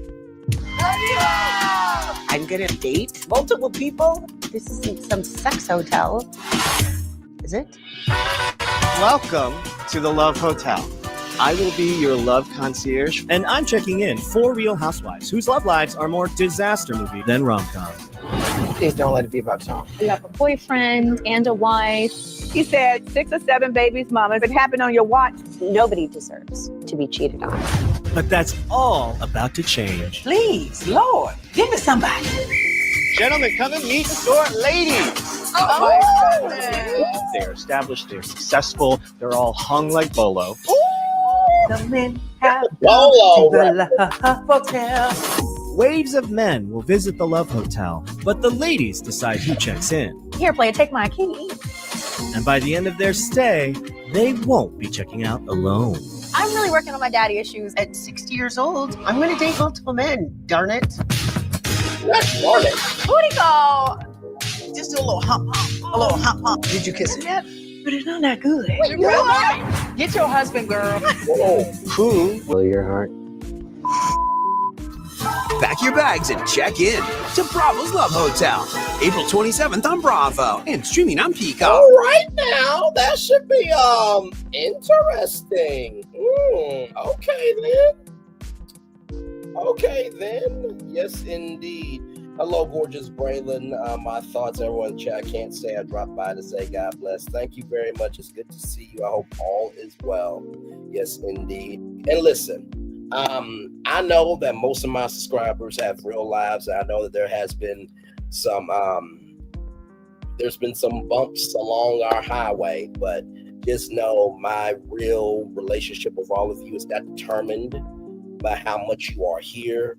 It's by how you embrace me and I embrace you. And so as long as that is together, we will always be good. You understand? So I don't let the winds dictate how I shall be moved in the world. I allow my soul to be able to be my guide, because guess what? My soul has gotten me here to 30 years. If it could get me here to meet all of you, I know that my soul can get me to another 30 and another 30 and more blessings to come. So as long as we are good, connection-wise, that I care about you and you care about me, we care about each other, we good. So much love to you, divine virtuous woman, and to all of you, for sure. That looks like a really good show. I might review it. And this is the thing, right? It's like trying to review all these shows is not easy, right? Because like I said, we're reviewing Roa on Mondays. We've been reviewing Temptation Island. You guys have been eating that up, and I love you and value and appreciate you all for that. I've been having a wonderful time with y'all with that. Married to Medicine, part 1 of the reunion dropped on Sunday. So we'll be reviewing that Friday. And then, of course, we have The Never Ever Mets coming up on April 4th. And now Love Hotel, like it gets convoluted, child, trying to keep up with all these shows. But let me tell you something. If there is nothing else that we don't do, we do 3 things. We are about diversity, equity, inclusion, and we definitely earned it. And being original, being about rising together, and also saying what needs to be said, and dividing negativity when it needs to happen. Amen.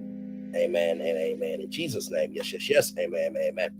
All right, y'all, more Bring This Virtual Tour Live coming up right from this space right here and right now. Bray, I have 10 weeks left of internship, and then I will be free. Understood, my friend. I am glad that you're here. I hope the internship is going well for you. Yes. All right, y'all. Wait till y'all hear about this story. I saw this story, and I'm just like, now I know I'm not where I want to be, right? Maybe you're not where you want to be. We're all are not where we want to be, but thank God we're not where we used to be. But at least you're not this individual that I'm about to talk about. Blacknews.com. Okay, blacknews.com. Shout out to blacknews.com, one of our great resources here on Virtual Tour Live. Former United States Postal Service worker stole $1.6 million in tax refunds to fund lavish lifestyle. $1.6 million. $1.6 million. Yes. Let's get to it. So this is the individual.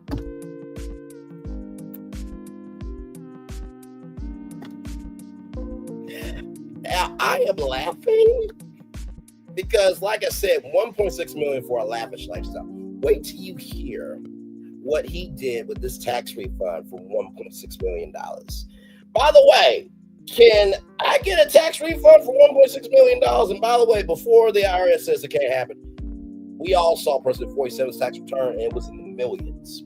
Okay? So, listen. But anyway, let's roll on. Now, I'm going to butcher this name, not even on purpose, because I'm going to phonetically say it. So to everybody in the bushes, okay, everybody screen recorded, everybody who is ready to, DM like, yeah, you see Braylon in this moment? Get Rambo, I'll give it to you in hashtag 5, 4, 3, 2, 1. Hakim Nosela Muchabia. Former United States Postal Service employee from Washington, D.C. has been convicted for stealing nearly $1.7 million in tax refund checks over 3 years, using the money to fund luxury trips and strip club visits.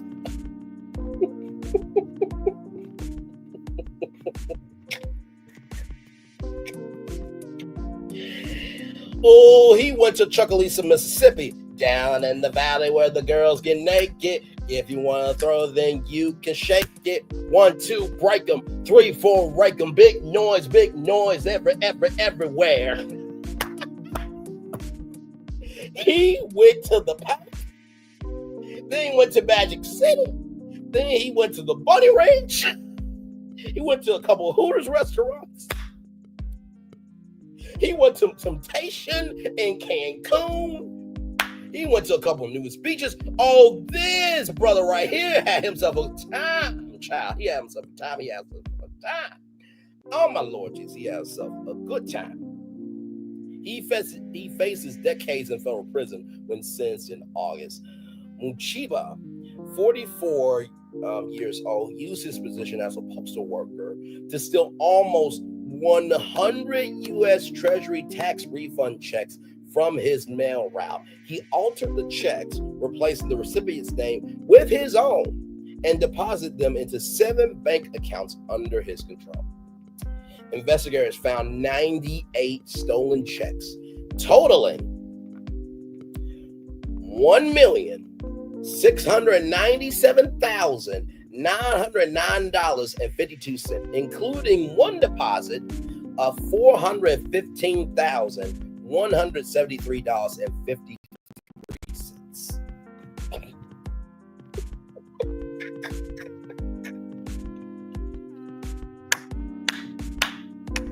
You know what? Listen. Sometimes in life, you just gotta, in the words of Willy Wonka, Gene Wilder's Willy Wonka, rest in peace, Gene Wilder. If you want to view paradise, simply look around and view it. Your life is not as bad as you think. It may feel like that, but it's not that. And to use some words from Mark L. Wahlberg here, let me bring that up, because he said some powerful words. Let's see here.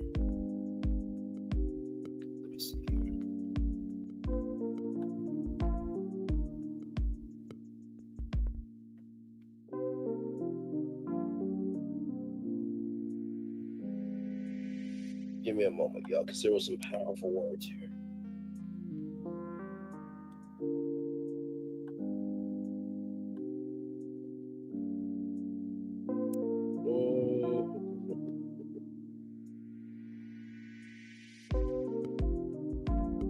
Was it in this episode?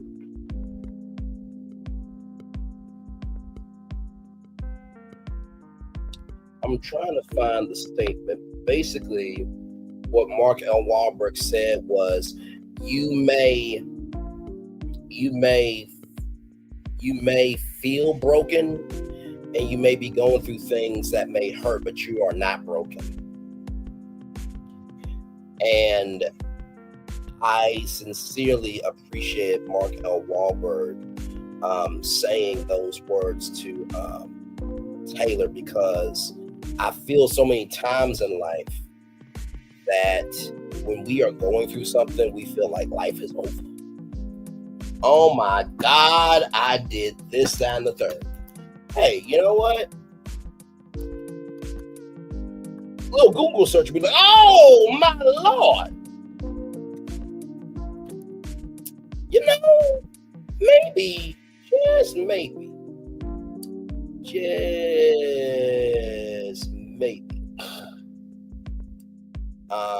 my life isn't as bad as I think it is.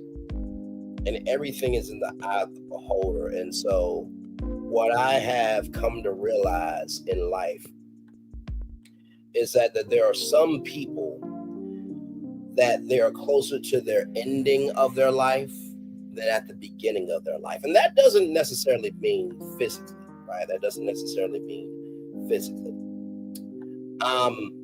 That can also mean mentally. That can also mean emotionally. That can also mean spiritually. Some people are more dead emotionally than physically. And so what you got to recognize is, if somebody is at their ending of whatever they're going through, let them be in that, because what usually happens when a person has that type of ending energy, they usually cause that ending to themselves. And you got so much going for you in your beginning that being a part of their ending is going to take away from your beginning. Believe me. A moment feels like a lifetime. But what makes it a sentence is if you make yourself guilty. As long as you don't make yourself guilty, that moment is only a moment. When you make it feel like a lifetime, that's when you convicted yourself. Just some free advice. Anyway, let's roll on. According to NBC News, Muchiba spent the stolen money on a lavish lifestyle. In July 2022, he splurged $14,532.94 at the ultra-exclusive Bugatti Resort in Bali, where villas with private pools and personal butlers cost over $1,300 a night. Prosecutors revealed that he also spent heavily at luxury hotels and gentlemen's clubs. Well, let's see this hotel. Ooh, this is nice. This was in Indonesia for everybody else, but Indonesia for the rest of us. But let's look at this though. This is the Bugatti Resort in Bali. These are the mansions here.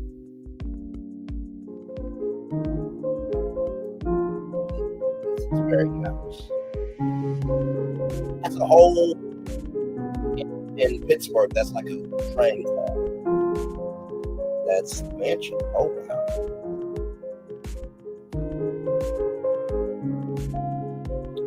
wow. Wow.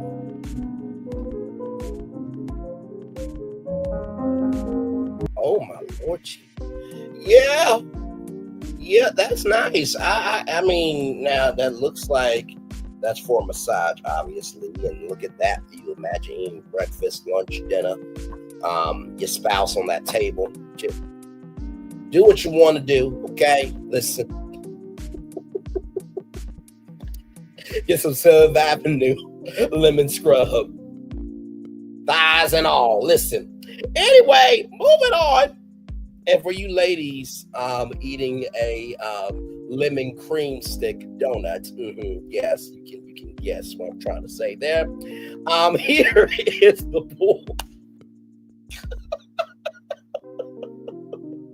By the way, get ready to join Melody Cherie for her TikTok live this Saturday, March 29th. It should be a good time. Surprises galore. You're finally getting 2XL. After all this time and me being in the chat for y'all are getting 2XL and many more blessings to come. So I'm sure she'll be giving away surprises and everything in between. This is gorgeous. This is absolutely gorgeous. By the way, go on to TikTok, Melody Cherie 11. I think it's from 2 p.m. to 10 p.m. So that means 3 p.m. to 11 p.m. I think, don't quote me, but yeah. This is beautiful. Oh, they did that for the kids. That is so nice. This is really nice. I mean, here's the thing, right? I am very practical. Bills come first. So if I don't have it, I don't have it. But if I did have it, I would do this for the one time, You know? But this is really nice. This is really, really, really nice, though. Yes, indeed it is. Yes, indeed it is. Oh, man, that's lovely. All right. Oh, and then there's a, not a maid, not a butler, but stewardess is for like a airplane, but basically one of the staff members. There you go. That's what I was trying to say. I was trying to be respectful here. Muchiba's scheme began unraveling in January 2023 when one victim noticed their $14,000 refund check had been cashed. $14,000. Who does your taxes? because I will gladly like a $14,000 refund check. Have been cashed, but not by them. The name and address on deposit match with Chiba's details, which the victim recognized from a holiday card. Surveillance footage captured Chiba in his United States Postal Service uniform depositing stolen checks. So you did it in your uniform. Oh my Lord, okay.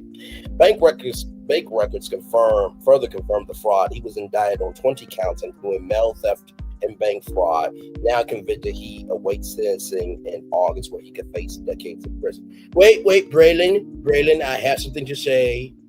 What the fuck does your ass want? Damn! Look, Braylon, I know you are a very passionate individual, but look, I am the president, and maybe I could give him a pardon. Why wouldn't that?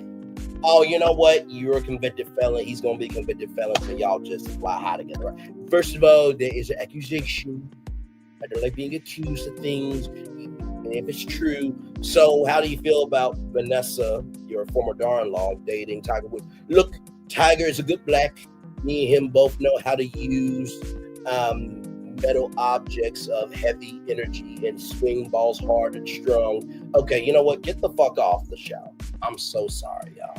So sorry. So sorry.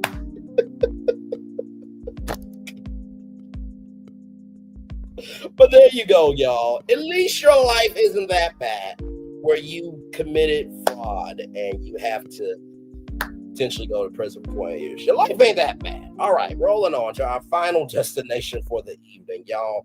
This is big. This is really, really big. First of all, shout out to rollingout.com right here, celebrating 25 years here. I was trying to show y'all that before that, but anyway, y'all saw it. But shout out to rollingout.com, celebrating 25 years of being a platform there. SZA breaks Michael Jackson's historic Billboard record. That's right, SZA broke Michael Jackson's historic Billboard record. R&B powerhouse achieves what many thought was impossible. Here we go. In a stunning achievement that reverberates throughout the music industry, SZA has officially surpassed Michael Jackson in the Billboard record book. The acclaimed singer sophomore album SOS has spent more weeks in Billboard's 200's top 10 than any album by a black artist in chart history, dethroning Jackson's landmark album Thriller after nearly 3 years of consistent chart dominance. I'm gonna read that sentence 2 more times. The acclaimed singer's sophomore album, SOS, has now spent more weeks in Billboard's 200's top 10 than any album by a black artist in chart history, dethroning Jackson's landmark album, Thriller, after nearly 3 years of consistent chart dominance. The acclaimed singer's sophomore album, which means it's her second album, has now spent more weeks in Billboard's or on Billboard's 200's top 10 than any album by a black artist in chart history, dethroning Jackson's landmark album Thriller after nearly 3 decades of consistent chart dominance. So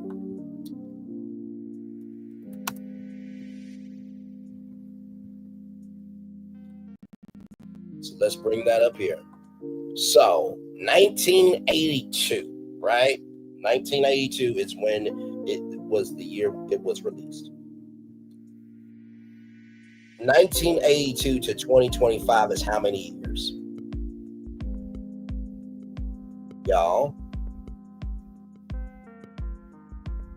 I'm going to bring this up on my laptop here because I want y'all to know how big this is. I mean, this is... Now, in the world of music, Thriller was the album of albums, right? It broke down so many barriers for African Americans, minorities, indigenous people of color, you know, independent artists, free thinkers, this, that, and the third. And it really broke Michael Jackson away from the Jackson 5 and made him the king of pop, rock, and soul, the words of his tape. But let me show y'all how long that album has reigned on Billboard's top 200s chart. For 43 years, from 1982 to 2025, Thriller has been number one for 43 years. And now SZA, this sister right here, to use some words from our sister Angie Stone, that black sister, strong sister, there is no one above her. SZA, the acclaimed singer's sophomore album SOS has spent more weeks on Billboard's 200's top 10 than any album by a black artist in chart history, dethroning Jackson's landmark album Thriller after nearly 3 years of consistent chart performance. So she has dethroned Thriller, which has been dominant for 43 years, close to 5 decades. Just let that sink in for a minute. On March 12th, the historic milestone rather, on March 12th, 2025, SOS matched Thriller's impressive 79 non-consecutive weeks in the Billboard's 200 top 10. Days later, SZA officially claimed the record outright, cementing her place in music history. Chart data or data confirmed this remarkable achievement, triggering waves of celebration across the music community. Terrence Henderson, president of Top Dog Entertainment and SZA's manager, acknowledged the magnitude of this accomplishment. Henderson also noted that much of SOS was recorded at Westlake Studios, the same hallowed ground where Jackson created Thriller. There are no coincidences in life, just connections. Speaking of that, this connection adds profound symbolism to SZA's achievement, bridging the two eras of musical excellence. The Unstoppable Journey of SOS, released in December of 2022, SOS made an immediate impact by debuting at number one on the Billboard 200. The album maintained its position for 10 consecutive weeks, demonstrating extraordinary staying power in an era of rapidly shifting musical tastes. Even more impressive, SOS has not dropped below the top 20 since its release, a feat almost unheard of in today's streaming-dominated landscape.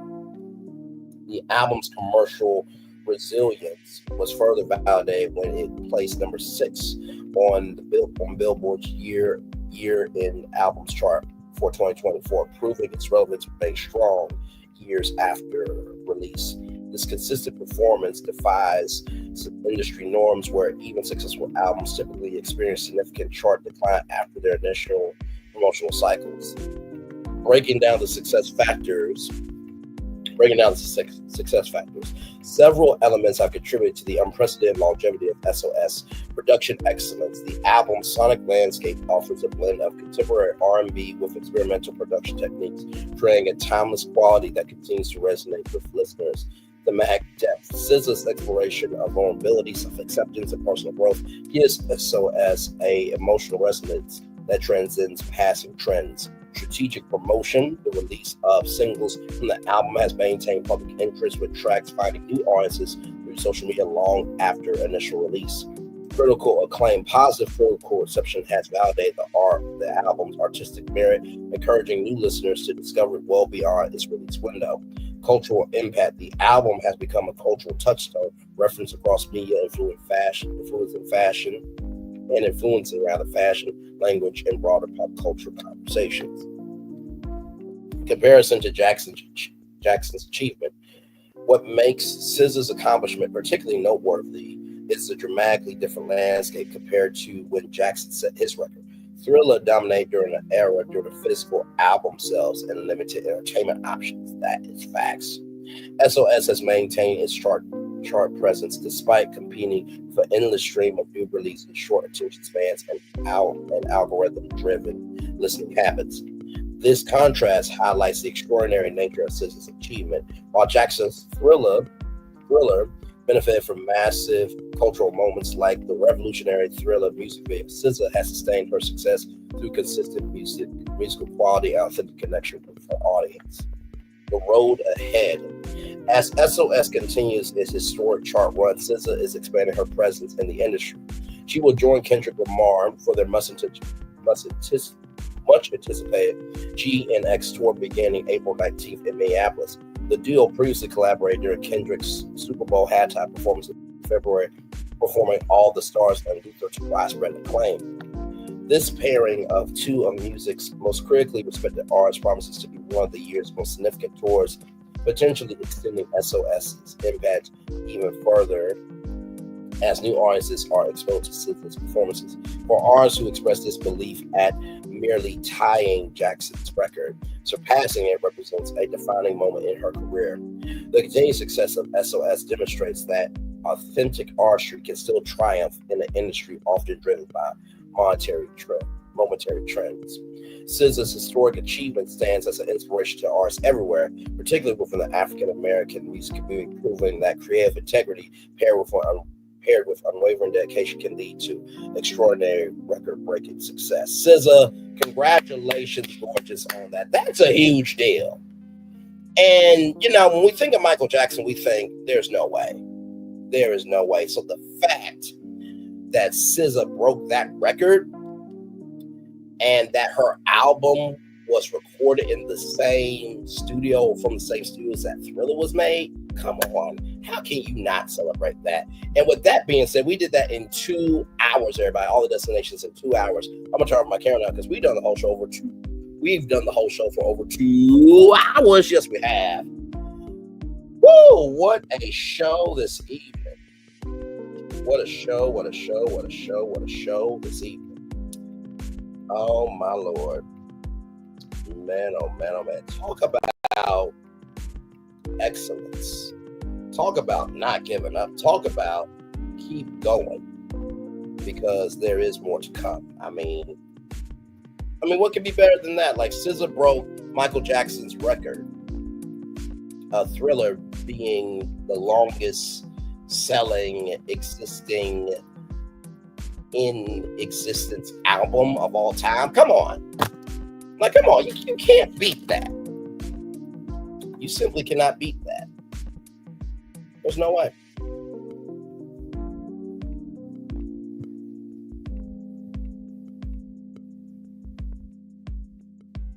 There's absolutely no way you can beat that. Welcome in, everybody. Glad to have you all here. 7 destinations for you all this evening here. Like I said, a very, very big show for you this evening. Like I said, SZA breaking Michael Jackson's record. What a accomplishment. I hope that SZA is celebrating.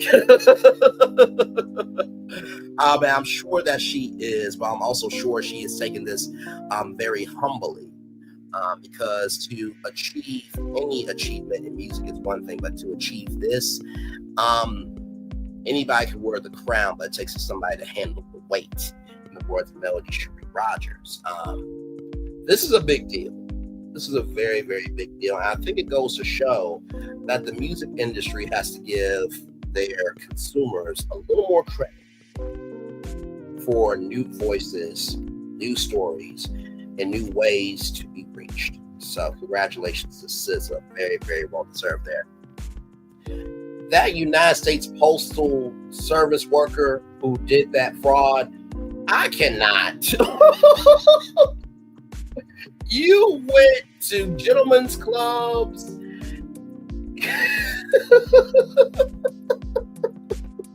expensive resorts.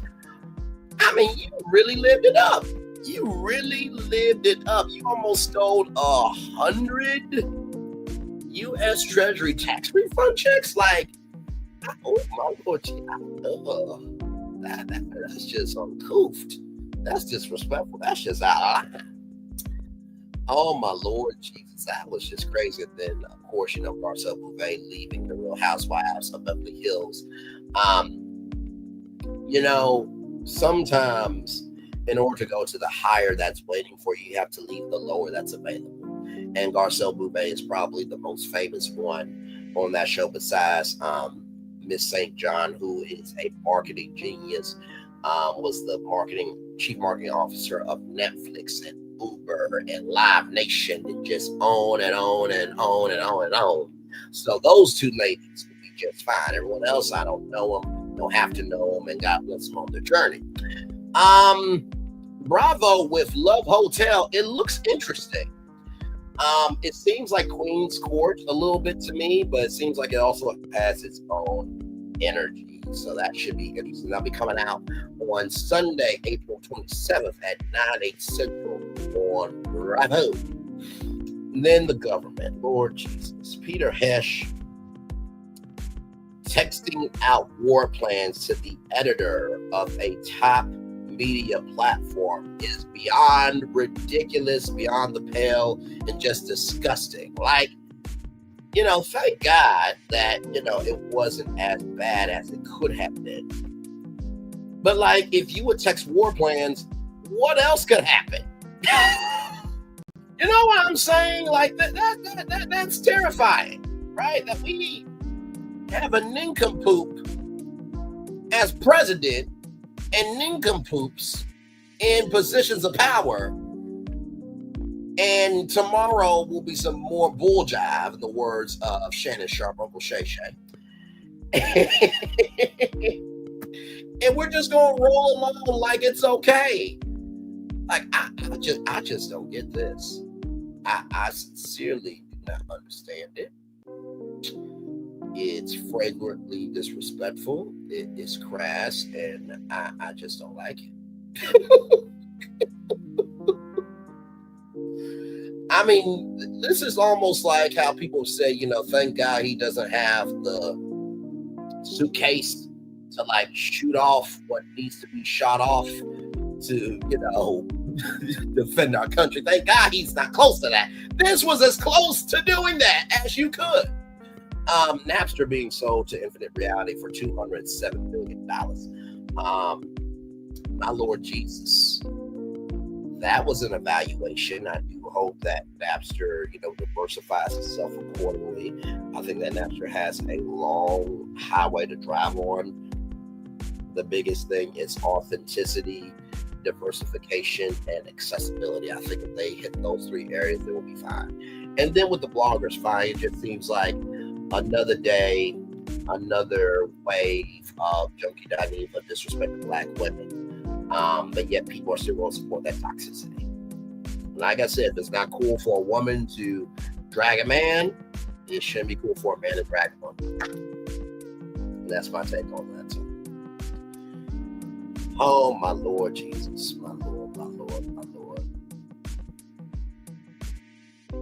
Yes, indeed. It's a lot going on here. We are here just chilling out. Glad to have you here. My thoughts. Thank you for being here, Divine Virtuous Woman Zero. Thank you for being here, Sandra. Thank you. Paul Briggs, my man, thank you so much as well. And Linnell Siller, thank you so much as well. Thank you, thank you, thank you, thank you so much. Yes, indeed. So. Oh, man. Man, oh, man, oh, man. This was a real jam-packed show today.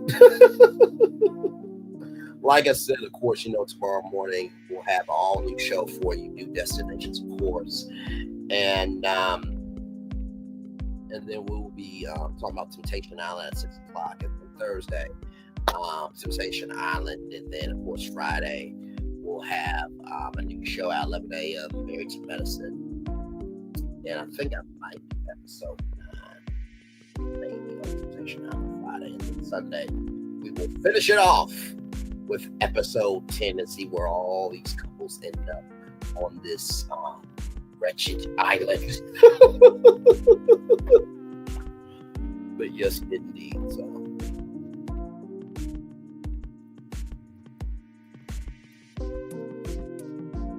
Oh, man.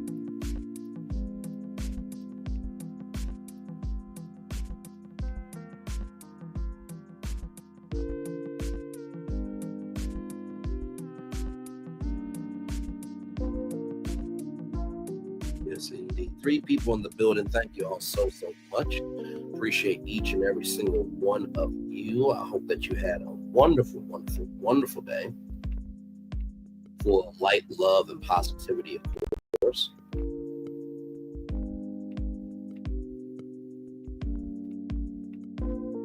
yes, indeed here. So, yep, we are just chilling out. Like I said, I'll probably hang out with y'all until maybe 2:20 or so, and then I'll give y'all the daily motivator, and then we will head on out here. So yes, indeed.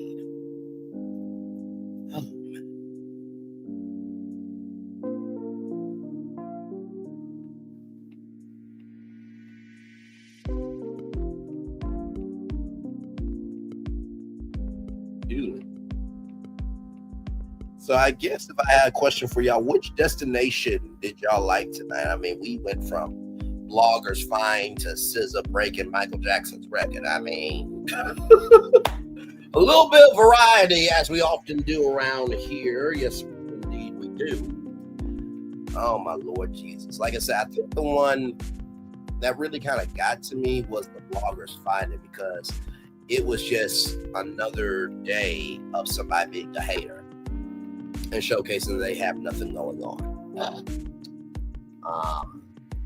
And you know, I think it was TJ Holmes, which I know TJ Holmes, you know, can be quoted few and far between, but he said a quote that someone said that it's the idiot with the most confidence is the shyest one, with most confidence is the most confident ones that have the most doubts.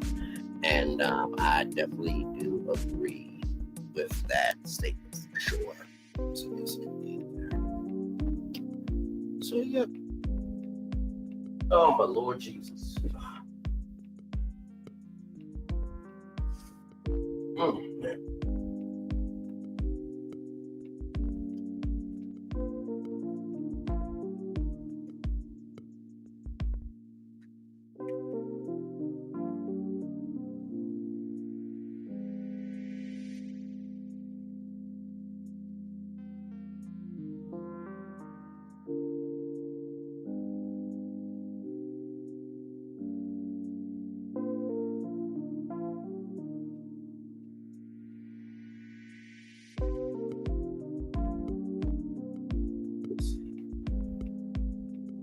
But yes, indeed, everybody. Hang on one second.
Hey, everybody.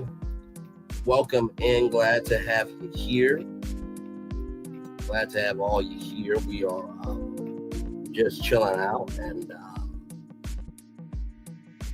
like I said, this was a good show today.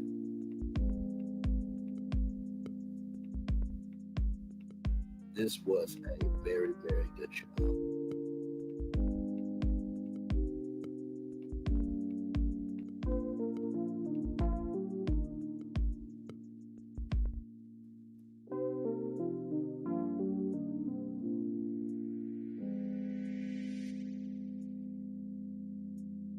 Yes, indeed. So glad to have all of you here. We are just chilling out. Glad to have all you in the building here. Like, comment, share, and subscribe. Glad to have all you in the building. And yes, indeed. So it's been a good show tonight. A lot has been talked about, and like I said, that government story really got to, because I'm just like, Lord Jesus, like, are we really safe with the government? I mean, we remember our history. Police was for catching slaves, right? So are we really safe with the government? If war plans can be just texted like that, that's a little bit maddening, a little bit crazy, a little insane the membrane, if you will. Like I said, I think that's the story that really got to me today. I think the story that really inspired me, was SZA, breaking Michael Jackson's record. I mean, what a cool thing. So I hope that she is celebrating for sure. And like I said, with the bloggers fight, if you notice that someone is hating on others more than showcasing what they can do as an individual, that just means they're shit. And they ain't got nothing going on. Have never had anything going on and will never have anything going on. So Lord Jesus, everybody is talking about it, for sure. So yes, indeed. Like I said, the thing I really do love about our show is that you really do get a mix of everything. My thoughts have been here many times before, and Divine Merchants Woman, Zero and Sandra, welcome in. I think you're kind of new to the family, but glad to have you here. And Paul's from Hogs Collab. The thing that I really do love about our show is that you do get to hear what's going on, in the culture, but you also get to hear what you may not be hearing in the culture. And it is a interconnected web of, what is getting turned up in the culture to be heard about, and what's getting turned down in the culture to not be heard about. And we try to make this not just a visual experience, not just a auditory experience, but a soulful experience where you feel something from every destination. So the way that I create these tours is, if I was not doing YouTube, how would I like to see it on YouTube? And so, the reason why there's so many tours is because there's always something new to talk about. There's always a new destination to go to. There's always something that the culture is engaging in. And, far be it from me to be the arbitrator of delivering that, but I do believe that we try to deliver each destination with some love, grace, and space. Because, listen, we only know what we know. And all we can do is utilize what we have at the time, give the best we have, and be about our purpose. So I really do love doing this show. And I love creating on our channel, and love all of you for being here to invest in it. Like I said, without you, there is no channel. And without me, there is no channel. So this is a transactional relationship, for sure. Well, non-transactional relationship. It's an investment relationship. It's an investment relationship because you invest trust in me that I will bring you destinations that you guys will want to talk about, and then you guys put your trust in me to find the destinations. I put my trust in you to be able to hopefully find for you guys to hopefully be curious about what I have to say. And I am always humbled by you guys believing in me. I truly mean it. So.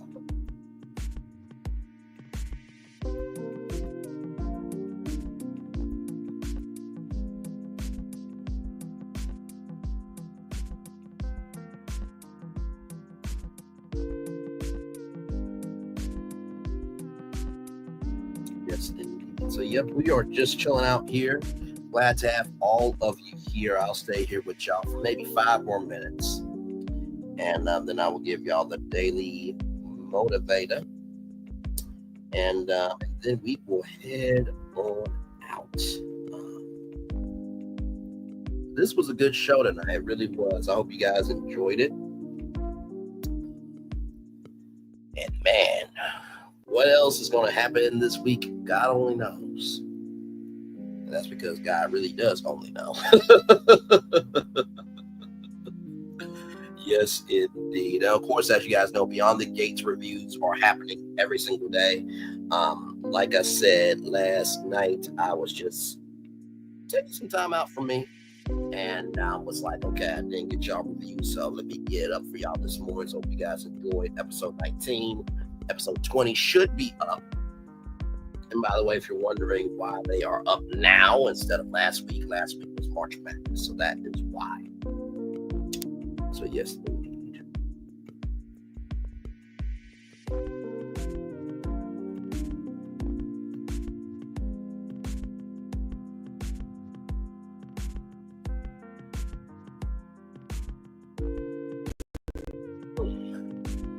We'll get to that time period and then we will head on out here. Yes.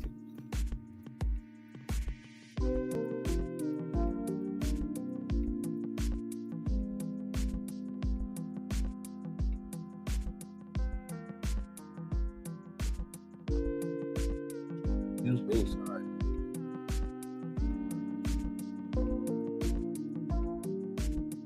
Hey, 4 people, welcome in. Glad to have you here. Hopefully all is well with y'all.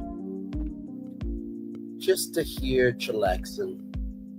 You see all the destinations on our roadmap there. So if you guys got any questions about those destinations, please feel free to type it in the live chat there, and I will answer them to the best of my ability. Appreciate you for being here.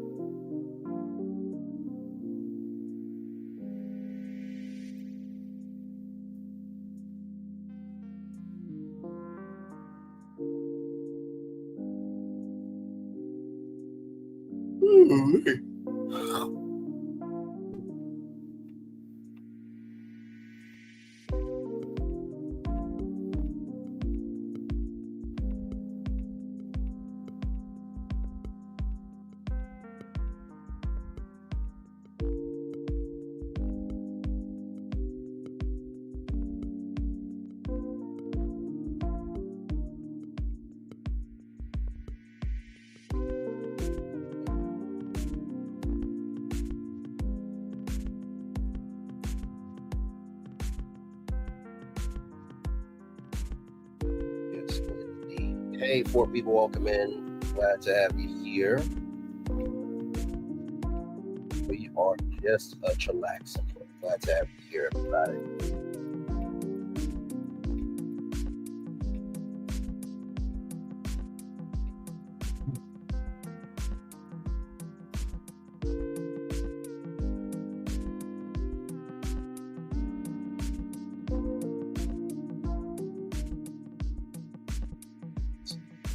So, as we get ready here for the Daily Motivator, I want to thank each and every single one of you for being here. I really, really do. For everybody in the wishes, for the replay gang, and for the people that came through in the chat, thank each and every single one of you so much. Truly, it does not go unnoticed by me how much y'all put y'all trust in me.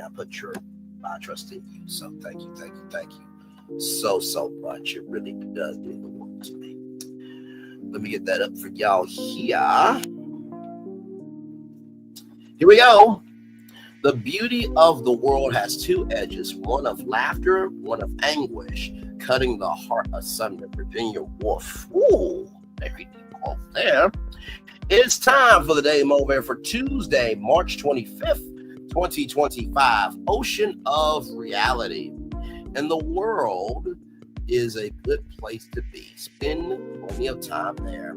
Ideas, concepts, memories, and dreams entice you and provide their own kind of essential value, yet living in the embodied reality of here and now, or here and now. I promise to love faithfully. That's Big Luther, not Little Luther, words of my mama. Is even more crucial to your existence.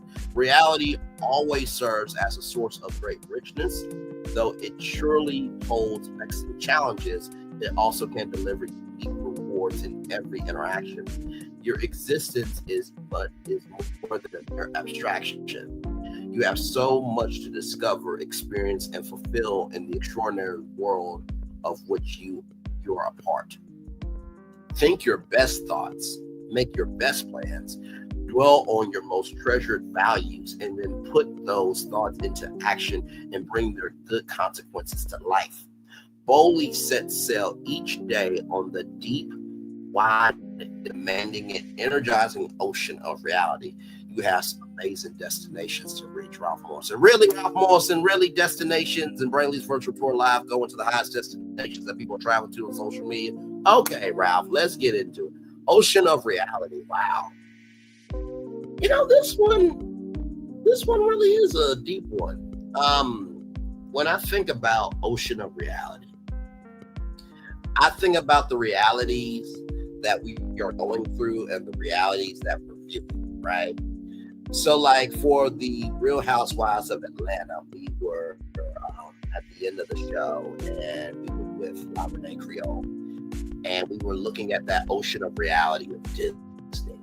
And so, the first thing I will say to you is, while you are in the ocean of reality of what's in front of you, don't be afraid to discover oceans of reality that you can see, that you can view, that you can consume. Because you don't know what you can become if you don't research, right?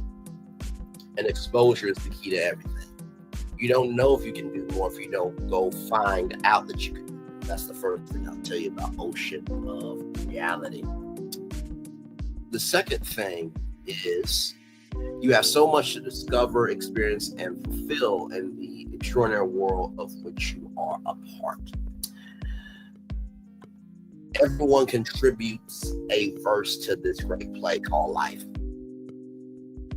And some lines are more memorable than others. Some arcs are bigger than the characters that play in the arcs. But what really truly matters is the fact that you even tried to contribute something. I always have said I come from the world where everything you have may mean nothing to the world, but when somebody gives you a piece of their everything, that should become something to you. Just because their ocean of reality may not mean anything to you doesn't mean that doesn't need to be recognized. Doesn't mean it doesn't need to be respected. It doesn't mean that doesn't deserve to be seen. That's the second thing I'll tell you about ocean of reality. And finally, boldly set sail each day on the deep, wide, demanding, and energizing ocean of reality. You have some amazing destinations to reach. You know, I think about cruises, and you know how they can go up to 14 days, 2 weeks. Don't get so caught up in how many days the vacation is that you forget to enjoy the vacation. Don't get so caught up in how many days you're on vacation that you forget to enjoy the vacation. Don't get so caught up in how many days of the vacation it is that you forget to enjoy the vacation. Every day is a new opportunity to set sail in this ocean of reality. And while you may be like, well, damn, I didn't get this today. I didn't get that today. Something good happened today. You're still here. And while that may seem like a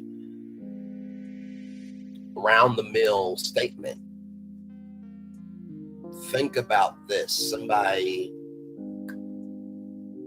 and we talked about this just now in the show. There was a person that committed $1.6 million in fraud, and they could be going to jail for 20 years. That wasn't you today. Always remember, a moment that has happened to you is not a life sentence unless you make it. The ocean is vast because there's not enough room to explore the world. So the body of water has to be big enough so there can be distance. So there can be something to look forward to. And with that being said, everybody, it is time for the best outro on YouTube. Know what you do and do what you know. Never say you weren't born special, because you are always born a blessing and trust. You may not be where you want to be, but by the end of it, you'll be where you need to be. Do what you're chosen to do. Why is one thing to call yourself? It's another thing to be chosen. One love, much love, all love. I have spent time with you. You have spent time with me. And hopefully, by spending time together, we'll rise up to be great together. Always remember, your radio, television, YouTube, living your best life, or you're just celebrating the good of what can be by recognizing if we don't celebrate the good, we won't have anything good to embrace. Make sure the replay is not just ready for you to watch it, not just ready for you to listen to it, but for you to want to experience it again. I love you. I value. I embrace you all. Always remember, or receive love, you gotta give it, or receive love, you gotta give it, or receive love, you gotta give. Wherever obstacles you have overcome, wherever successes you have upon this particular day, I'm extremely proud of you, but if no one else is proud of you, be proud of your damn self. And finally, y'all, just recognize a platform is only as big as we invest into it. If you want a platform to rise, invest into it. If you don't want a platform to rise, then divest from it. But either way, you're responsible for how a platform is rising and falling. Olmec, if you could, good sir, please take us out with your out. Thank you.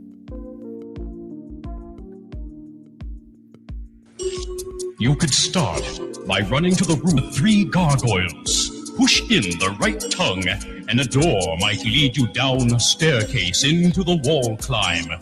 Here, you must choose your next path.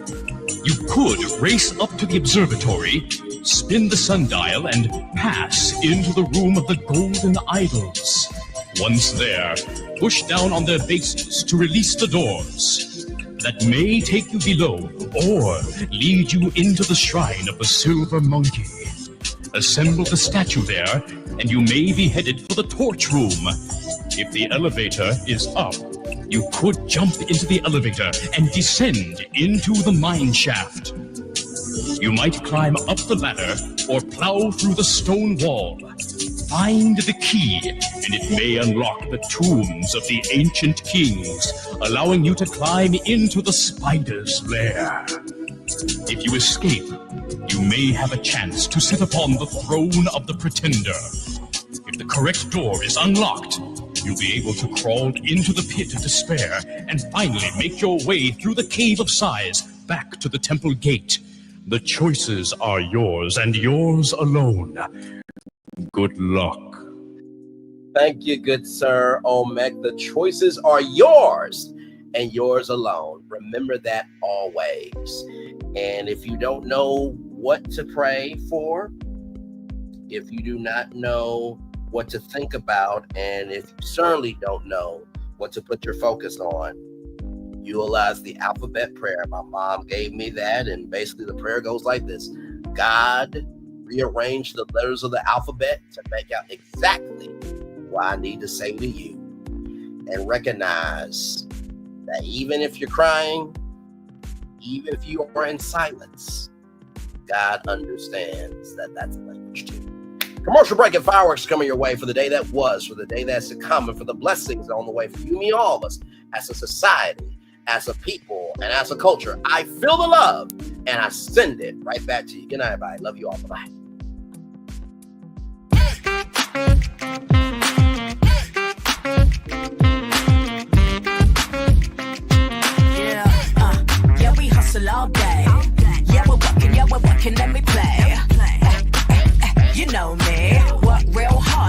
ready, let's play. Ay, ay, hustle up, yeah.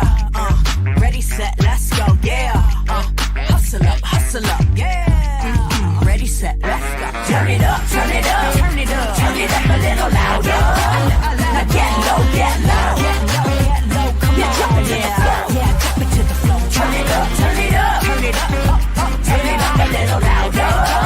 Now get low, get low, get low, get low. Come on, drop it to the floor, yeah, drop it to the floor. Turn it up, turn it up, turn it up, turn it up a little louder. Now get low, get low, get low, get low. Come on, drop it to the floor, yeah, drop it to the floor. Turn it up, turn it up, turn it up, turn it up a little louder. Now get low, get low, get low, get low. Come on, drop it to the floor, yeah, drop it to the floor. Turn it up, turn it up, turn it up, turn it up, turn it up a little louder.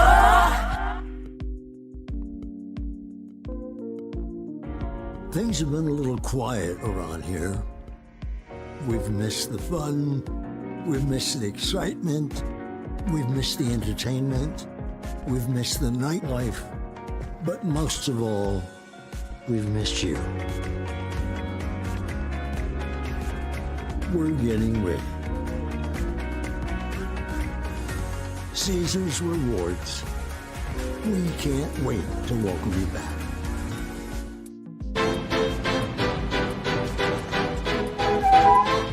This is for all you multi-talented, multitasking, multi-everything people out there. Take it away. Find your glory, write your story, fearless feet will carry you. Time you own it, take your moment, be a fire burning through. Hustling from night until morning, grinding it out, it won't be long. Feel your power, it's your hour, you inspire, you are strong. Enjoy your SZA. No applause? You're all fired.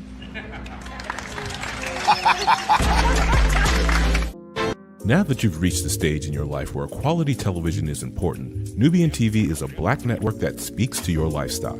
Nubian TV is the world's first digital network devoted to the upscale and political lifestyles of black people. Nubian TV's programming includes politics, travel, fashion, food, automotive, arts and culture, civil rights, music, and more. Watch now on Amazon Fire TV, Roku, or watch globally at nubiantv.net. Nubian TV, it's what you want to watch.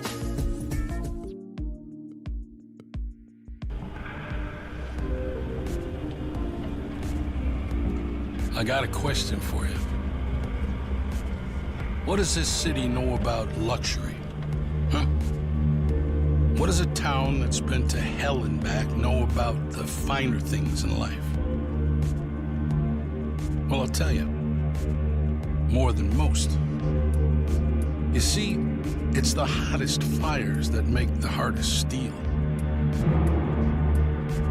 Add hard work and conviction, and the know-how that runs generations deep in every last one of us. That's who we are.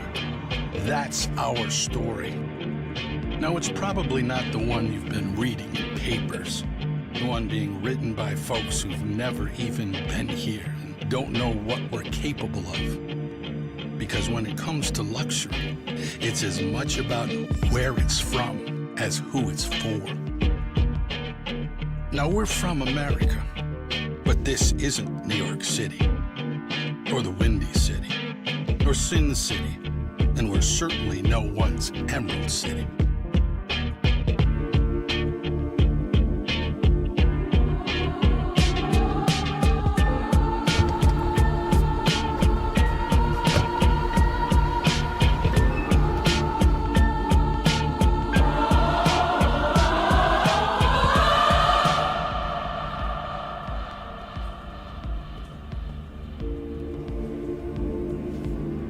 This is the Motor City, and this is what we do.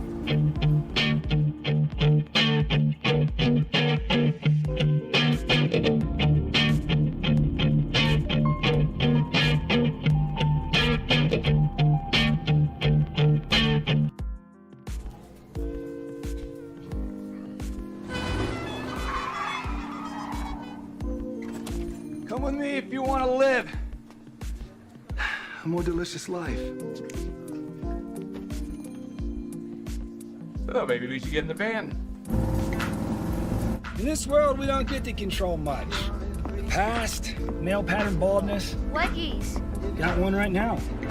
The urge to puff that bubble wrap. But there is one thing we do get to choose every single day. What we eat. Welcome to the Sonic Department of Research and Deliciousment.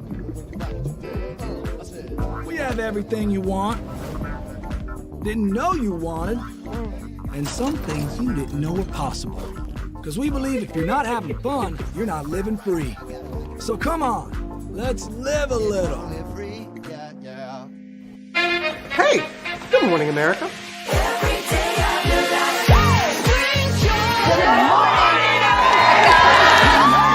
Good morning, America. Good morning, America. Good morning, America. Money! Are you ready?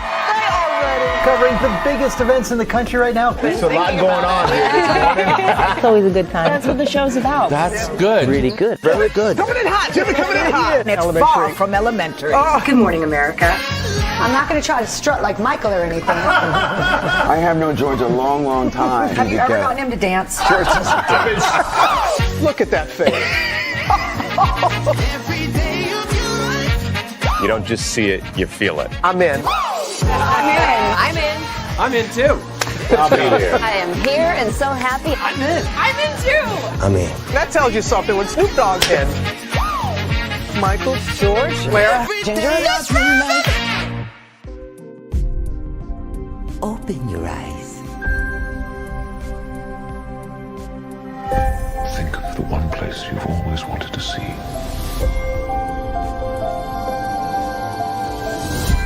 This is where our magic comes from.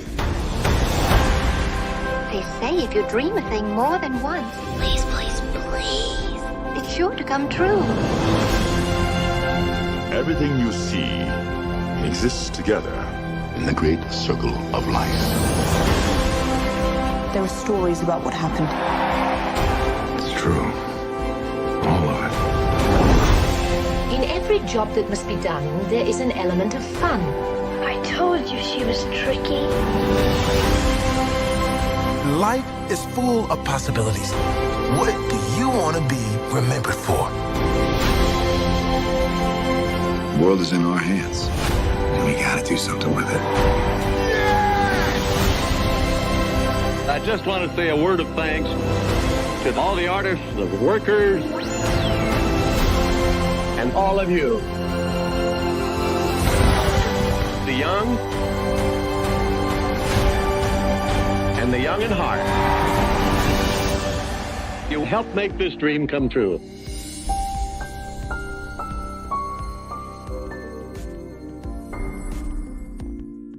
I thought I should tell you they've been talking about you. Yeah, they've been talking about you. They've been talking about the fact that they've done everything they could to stop you and everything they could to block you, but you still win. They've been talking about the fact that they have undermined your success and they have tried to sabotage your seasons, but you keep winning. They've been talking about the fact that even though they don't like each other, they get together to try to kill you, but you keep winning. They've been talking about the fact that you were voted least likely to succeed, but like cream, you keep rising to the top. They've been talking about how they tried to burn your world down, but like the phoenix, you rose from the ashes. They've been talking about you, and you know what they say? Oh, she's just lucky. He's just lucky. But no, you ain't lucky. You're anointed. You got something on you. You got favor on you. You got power on you. You were born to win. Now they can call it luck, but it's grace. They can call it luck, but it's favor. But whatever they call it, it doesn't matter, because you know what God calls you? Do you know what God calls you? A winner. I thought I should tell you they've been talking about you. Yeah, they've been talking about you. They've been talking about the fact that they've done everything they could to stop you and everything they could to block you, but you still win. They've been talking about the fact that they have undermined your success and they have tried to sabotage your seasons, but you keep winning. They've been talking about the fact that even though they don't like each other, they get together to try to kill you, but you keep winning. They've been talking about the fact that you were voted least likely to succeed, but like cream, you keep rising to the top. They've been talking about how they tried to burn your world down, but like the phoenix, you rose from the ashes. They've been talking about you, and you know what they say? Oh, she's just lucky. He's just lucky. But no, you ain't lucky. You're anointed. You got something on you. You got favor on you. You got power on you. You were born to win.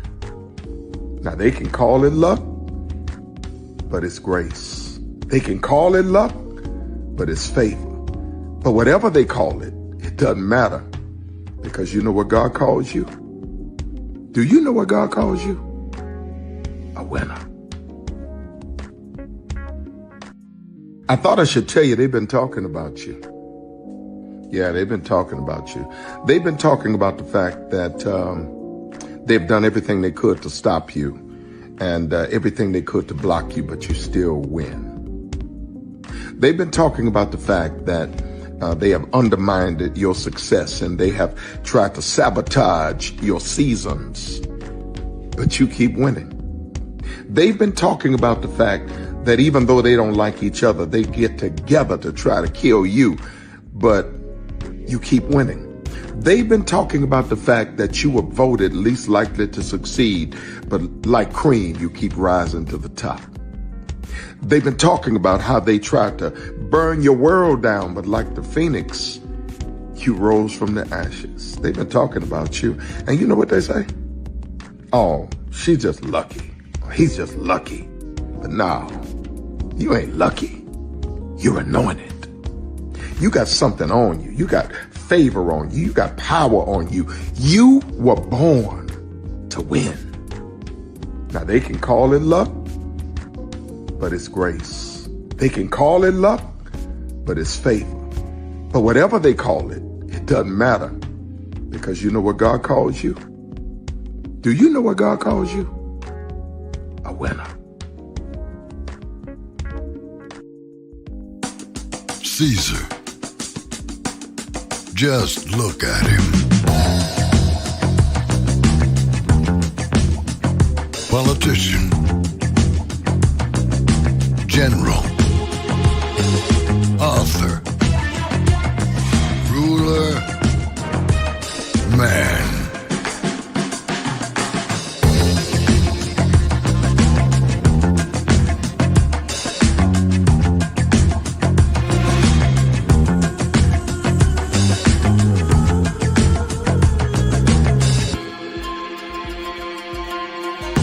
Legend has it, he's not only stared into the belly of the beast, he's had it for dinner.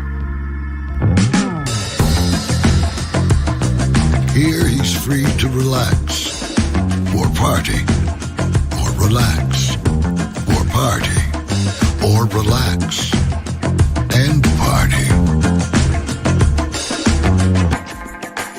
His is a world of opulence, excess,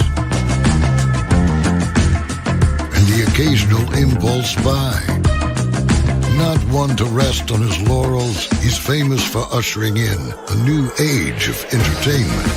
So, for anyone seeking a place where the sun never sets on a good time, all this awaits. I am Caesar, and I approve this palace.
for a journey beyond imagination, beyond belief, beyond anything you've experienced before. Universal Epic Universe, a new theme park where you'll step through extraordinary portals to 5 immersive worlds. Prepare for a cosmic voyage of discovery, an isle of fire-breathing excitement, a shadowy world of monsters and mystery, new wonders in the wizarding world, and a new way to play. Plus the splendor of a magnificent resort hotel overlooking the park. It's all new excitement at Universal Orlando Resort.